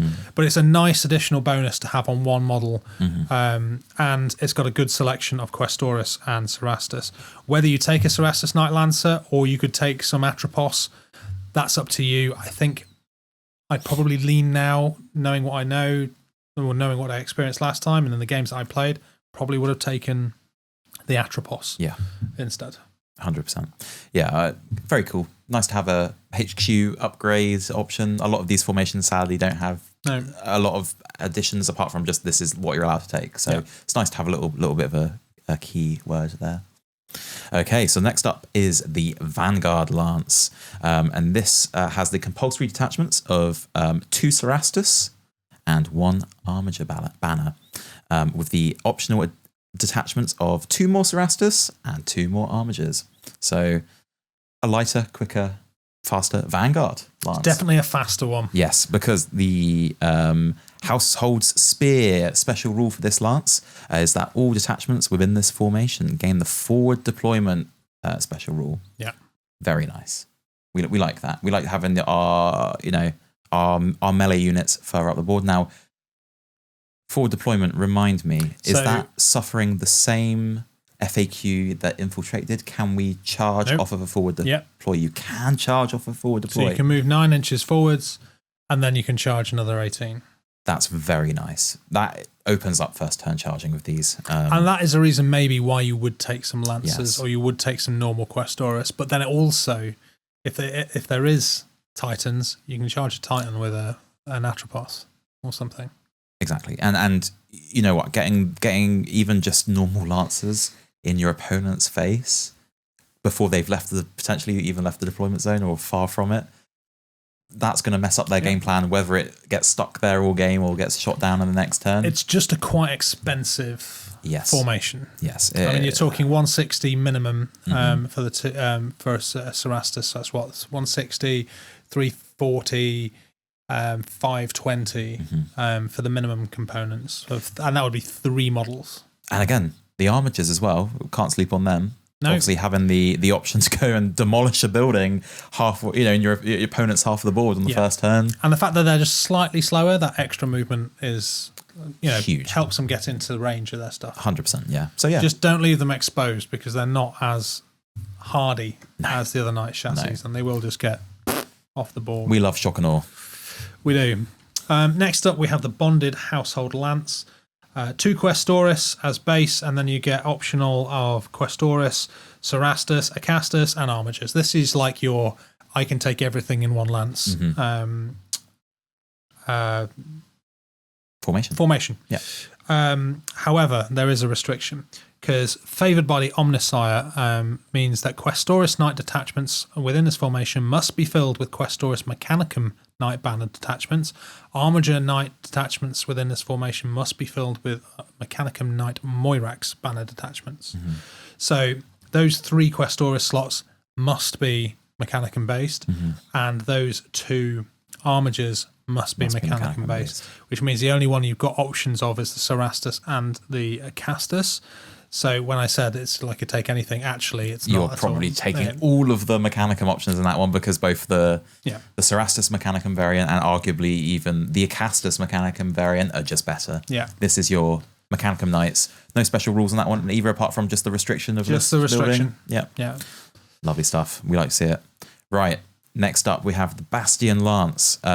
This is your super heavy detachment. Well, this is, if you want to take Acastus, you pretty much have to take this, unless you're taking the Bonded Lance. Or we'll come up to it in a bit, the other formations as well.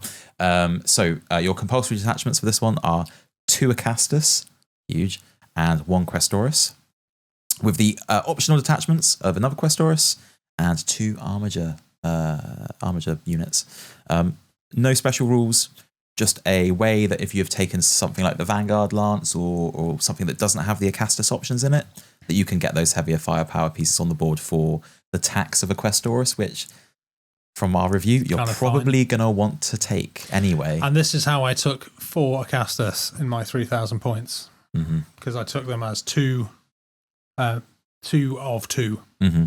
But if you're taking multiple Questoris and you wanted to take these separately rather than one which could potentially cause the other one to break, you just take 2 Bastion Lances.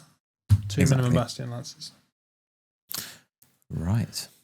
There is one thing left, and this is where you can start to kind of think about making them more competitive. Yes. Although arguably they're still not very competitive, even with this. If you wanna win games, you're not gonna do it with these. But if you want to win on objectives, you're not going to win with these. If you want to kill everything and have a lot of satisfying times, as I said, it's a very satisfying, fun thing if all you care about is killing stuff. But if you want some options and you want to do something beyond just taking, Space Marines or Solar Aux as an ally, you have the 2 support formations. So the key rule about the support formations: every time you take one, there must be an equivalent normal, quote unquote, knight formation. So you can't just take support formations. For every support formation, there has to be a standard knight formation as well. So if you want to take 2 supports, you have to have 2 normal knight formations, which are very easy to hit because you can actually take very few, because you can take single units of knights. You can reach that threshold quite easily. You can, and it's the way to really double down on taking stuff, because you then use your full complement of allies for more of it. If you were really that worried, if you wanted to take, let's say, a Mechanicum list, and it would work better because most of these are bonded with Mechanicum, as are most of them.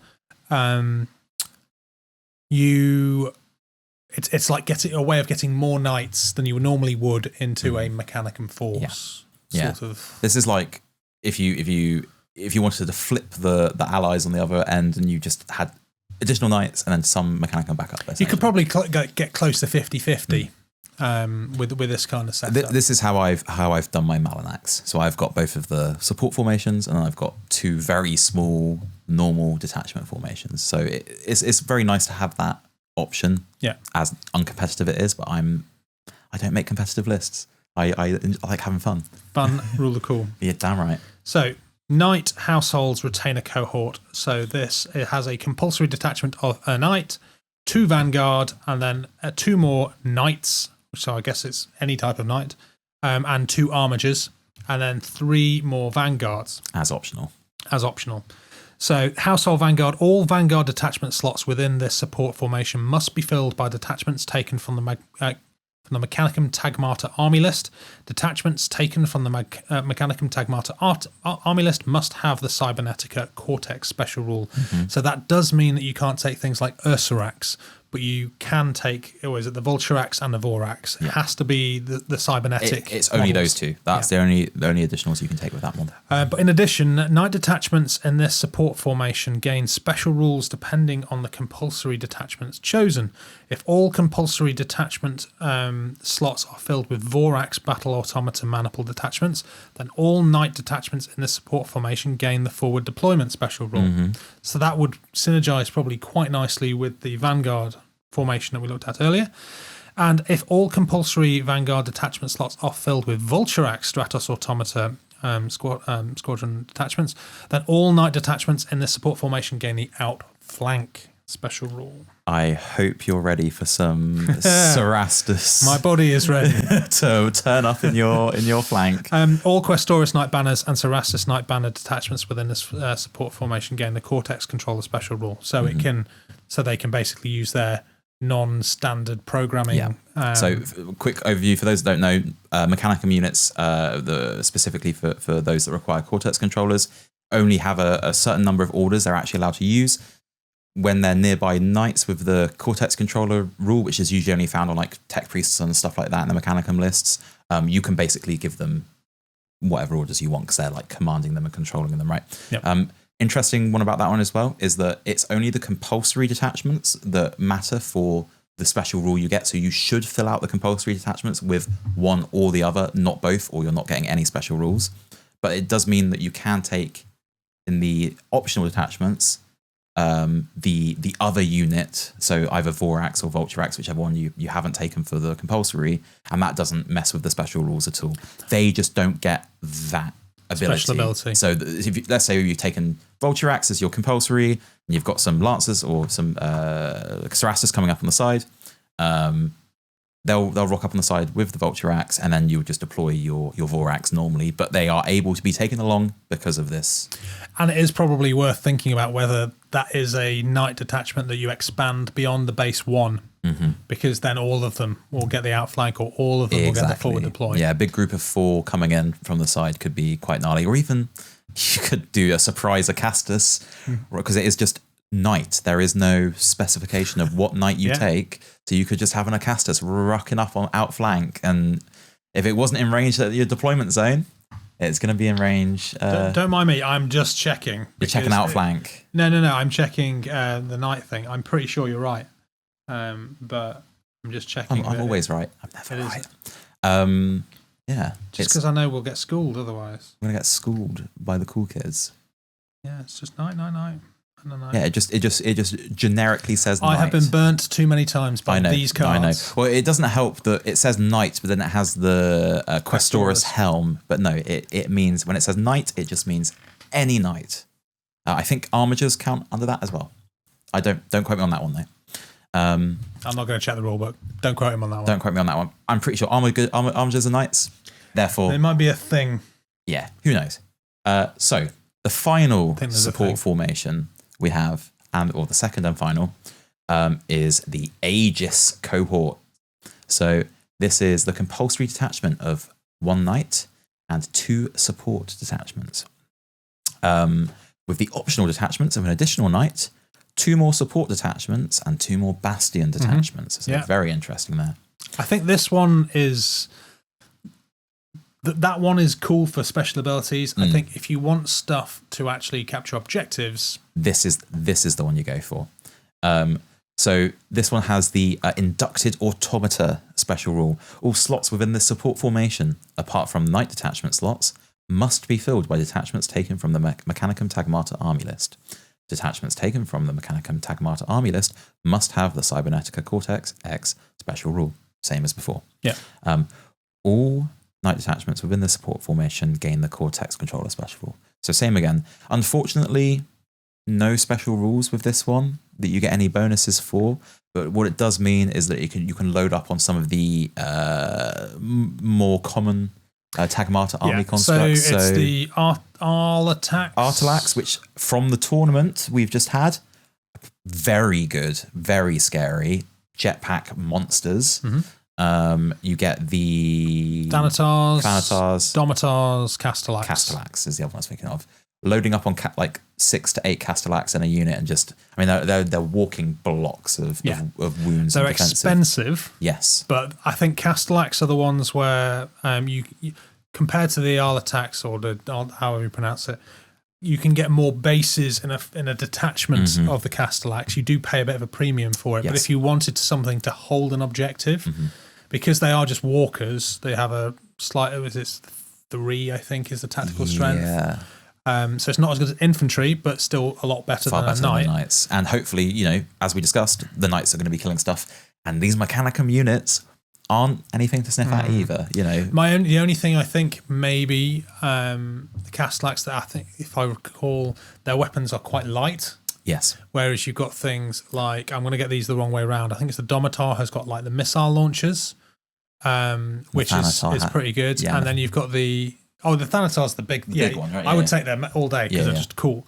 But I think it's the Arlatax, which has got a really good kind of all round. I think it's got some auto cannons and auto cannons and plasma cannons, which can hurt anything. So if you want sheer numbers, Castellax. But maybe the Arlatax, if you want something to sit on an objective and actually defend against anything that's going to... Is it the Artalax? I swear the Artalax is the jetpack close combat monster. Oh, no, that's the Vorax, isn't it? No, the Vorax doesn't have jetpacks, but it is also a close combat monster. Actually terrifying in the lore as well. I don't know if you've read any books with Vorax in them, but they're literally like murder machines. Very, very cool. They use them for like breaching operations. They send them in on ships and torpedoes, and they turbo Macarena their way through enemy troops.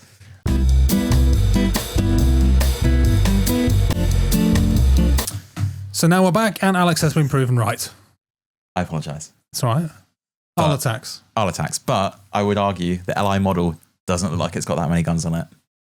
But it's got some good guns on it. If it has got and it can also do melee. So and it can also do melee. Even better. Monstrous in melee. Yeah. Yeah. So you can choose then, but yeah, Castellax, very hard to chew through if you want to shift them off an objective. And then you've got the nice little firepower from the Domitars if you bring them as well. Just all round very good. Yeah, absolutely. Hell yeah. So have you guys run any knights so far? Certainly in these kind of numbers. To me, I feel like you kind of want to... I feel like 1,500 points worth of knights is probably in 3K. 1,500 points in knights is probably about right, and then the rest in making sure you're filling that out with other stuff. But for me, really, the Questoris are the MVPs, followed by the Acastus, I think. Yeah, 100%. There's something definitely to be said about the Cerastus Atrapos. Atrapos? Yeah. Variants. I think they definitely have their own place, but yeah, I'm big fans of the Acastus. I think they're so cool as well. So I'm sad that the Questoris are kind of stronger than our larger Cerastus, frames. Hey, GW need to sell more kits. Exactly. So, but who knows? Who knows? Maybe we'll get some rules updates in the future that bring stuff in line. It's always a thing we've said about LI is that I think it's hard for a lot of people to get into, not because just how dense the rules are and how back and forth the page turn can be when you're new to it, but that a lot of situations that you are mentally used to, like either narratively or through other 28mm scale games, don't play out the same way as they do in LI. Even with like Titanicus, like we were saying with the Lancers being monsters in Titanicus and absolutely almost useless here. I think this is a very weird one to kind of get your head around when you're playing LI. So it's a shame, but it's not like they're entirely awful, the rest of the frames, but if you're playing competitively, point for point, the Questoris are there, aren't they? Yeah. Yeah, and I think you really need to think about optimizing your points because of how expensive they are. Oh, God, yeah. They're also something we haven't touched upon, really vulnerable to air and stuff, because you don't really want to be shooting your handful of weapons at air targets. So that's why you probably want to be thinking about taking some kind of anti-air defense in your allies somewhere. Obviously, you can get the Skyfire rocket pods from those guys, I think it was. But again, like it's not a lot. So they are quite vulnerable to that. Vulnerable to one-shotting volcano cannons. Vulnerable to losing objectives. Yeah. But I don't think I've ever played a game where I've enjoyed the games where I've lost so badly, but enjoyed the games so much whilst doing so, because they just kill everything. Like it's really satisfying. Like every opponent I played against, I outkilled them by not even a narrow margin. Like I ended up playing. I played Mechanicum, I played Solar Auxilia, I played Dark Mechanicum, and I played Titans in the end. And I just lost the game against the Titans, and that was purely because he had more stuff in his list that could take objectives. Yeah, more objective control. So even though he was worse at objective control than me, his calf of 0 didn't really matter when he was just killing my knights anyway. So it was, but it was so much fun. Like, you know, killed a lot of Titans in that game, and it was and again MVPs, the big guys, but you know, you lose them to a volcano cannon. Stiff breeze. Yeah, from a volcano cannon. It's sometimes a bit spicy. Yes. But yeah, if you have played with knights yourself, please share your thoughts. Like, do you think the same, or maybe we should give the Cerastus another shot? Maybe we're missing something. Please let us know your opinions down in the comments below. And if not, we've always got them for 80. Absolutely. Like I've got a very nice household here, which is 80 ready. Maybe you'll see them in an upcoming battle report. Who knows? Okay, well, that's about all we got time for tonight, guys. Thank you very much for sticking with us.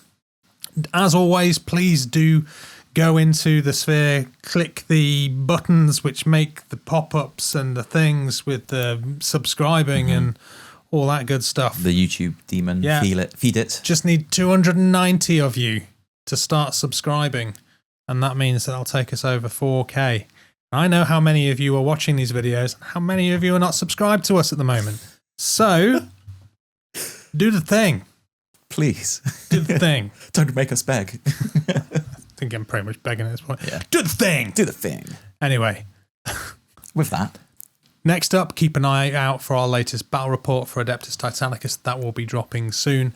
And hopefully soon we will also be back with a future podcast. And I think that just leaves us with the usual thing to say. But I guess always remember to go big, go loud, and go Maximal.